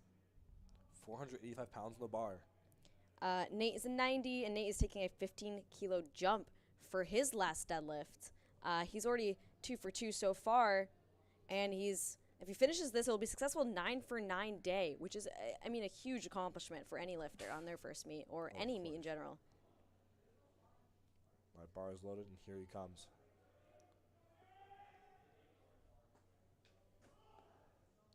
A lot of support in the crowd for Nate.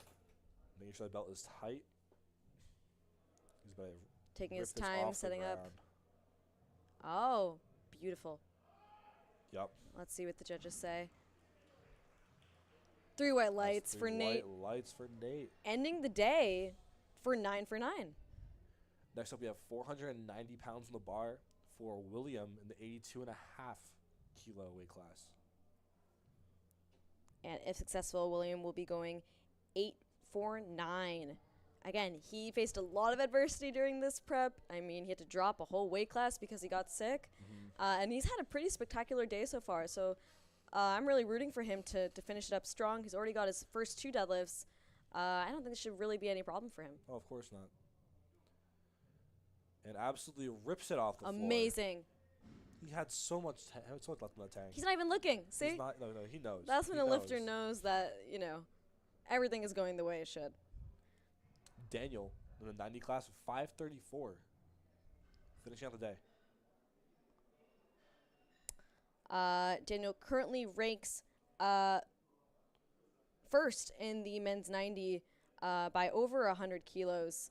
But wow. we have to see where Laquan goes first. But if successful, he will be at the top of 90 for his weight class. An amazing accomplishment. Gone 165 for his bench, 242 for his squat, and now he's squatting almost 550 pounds. Deadlifting almost 550 pounds here. An all-around proficient lifter. And there he goes. Yep. I'm not surprised. Are you surprised? That moved so well. It's just another day for him, man. 3rd deadlift. And 8 for 9. 8 for 9. Amazing day. Congratulations, Dan. All right, let's see how Laquan performs. Definitely a deadlift specialist. Oh, absolutely. And he's taking a 10-kilo jump for his last one. He's taken even 10-kilo jumps for each of his attempts. And if successful with this, will place second in his class. Also the men's raw open 90. Followed by Alex and then Evan. And here we go. Absolutely rips it off the floor. Extreme, Wow. made it look like an opener. I have never seen somebody that fast off the ground for a conventional deadlift. It's crazy, and especially making it look like an opener, Yeah, too. make it look that easy, man. And now we are getting into the 100. So we'll have Alex followed by Evan, and that will wrap it up for our session A today before prime time. Yep. And if successful, Alex will total 652. All right. He currently places first in his class by about 20 kilos. Let's see how Alex finishes this one out. So it's Alex versus Evan right now. A lot of support in the crowd, and he's ready to go. Come on, Alex. I mean, they've been fast the first, the second. He's had an amazing day. 7 for 8 so far. Come on, And Alex. here we go. And Beautiful. extremely Beautiful. easy lockout. Good stuff to Alex. Oh, gosh. What a great day for Alex. Finishing off first in his weight class.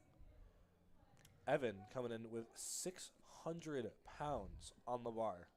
Our heaviest deadlift Amazing. that we've seen today. Amazing. Heaviest deadlift today. In the raw open I mean, 100 I was class. hoping that somebody would chip the 600 barrier, and somebody is. I mean, this is almost inhuman to me, somebody deadlifting this amount of weight. This is weight that he has hit before. Almost Evan. 3 times his body weight. Like, I mean, it's just so impressive. It is wild. He has hit this before. So, let's see if he can close it out. Heaviest lift, heaviest pull of the entire day so far. And wrapping us up appropriately for this flight. And let's see what he does. A lot of screaming going on. Everyone's watching. Come on, Evan. Oh, can he break it? Can he break it? Can he lock it? And he locks it beautifully. Beautiful lockout. No question there. Off He the got floor, it. you have to be so patient. Wow. And that is a 600-pound deadlift. You can see Dan Howell, his coach, in the back there, patting him on the back. I mean, 600 pounds in competition is wild. What a day. Absolutely crazy. What a day. Like, What a what just day. happened? I mean, we watched 600-pound deadlifts. We watched 500. We've seen some close to 400-pound benches. Just an amazing day for all lifters. It's been a joy to watch all of them. And just stick with us. We'll We're be going to start back. prime time soon, about Oh, how 3 long? p.m., I 1 want to hour. say. So you have a little bit of time, but just stick with us. And we will also be commentating and guiding you through prime time as well. So thank you, everyone. Thank you so much. We'll be back soon. We'll see you soon.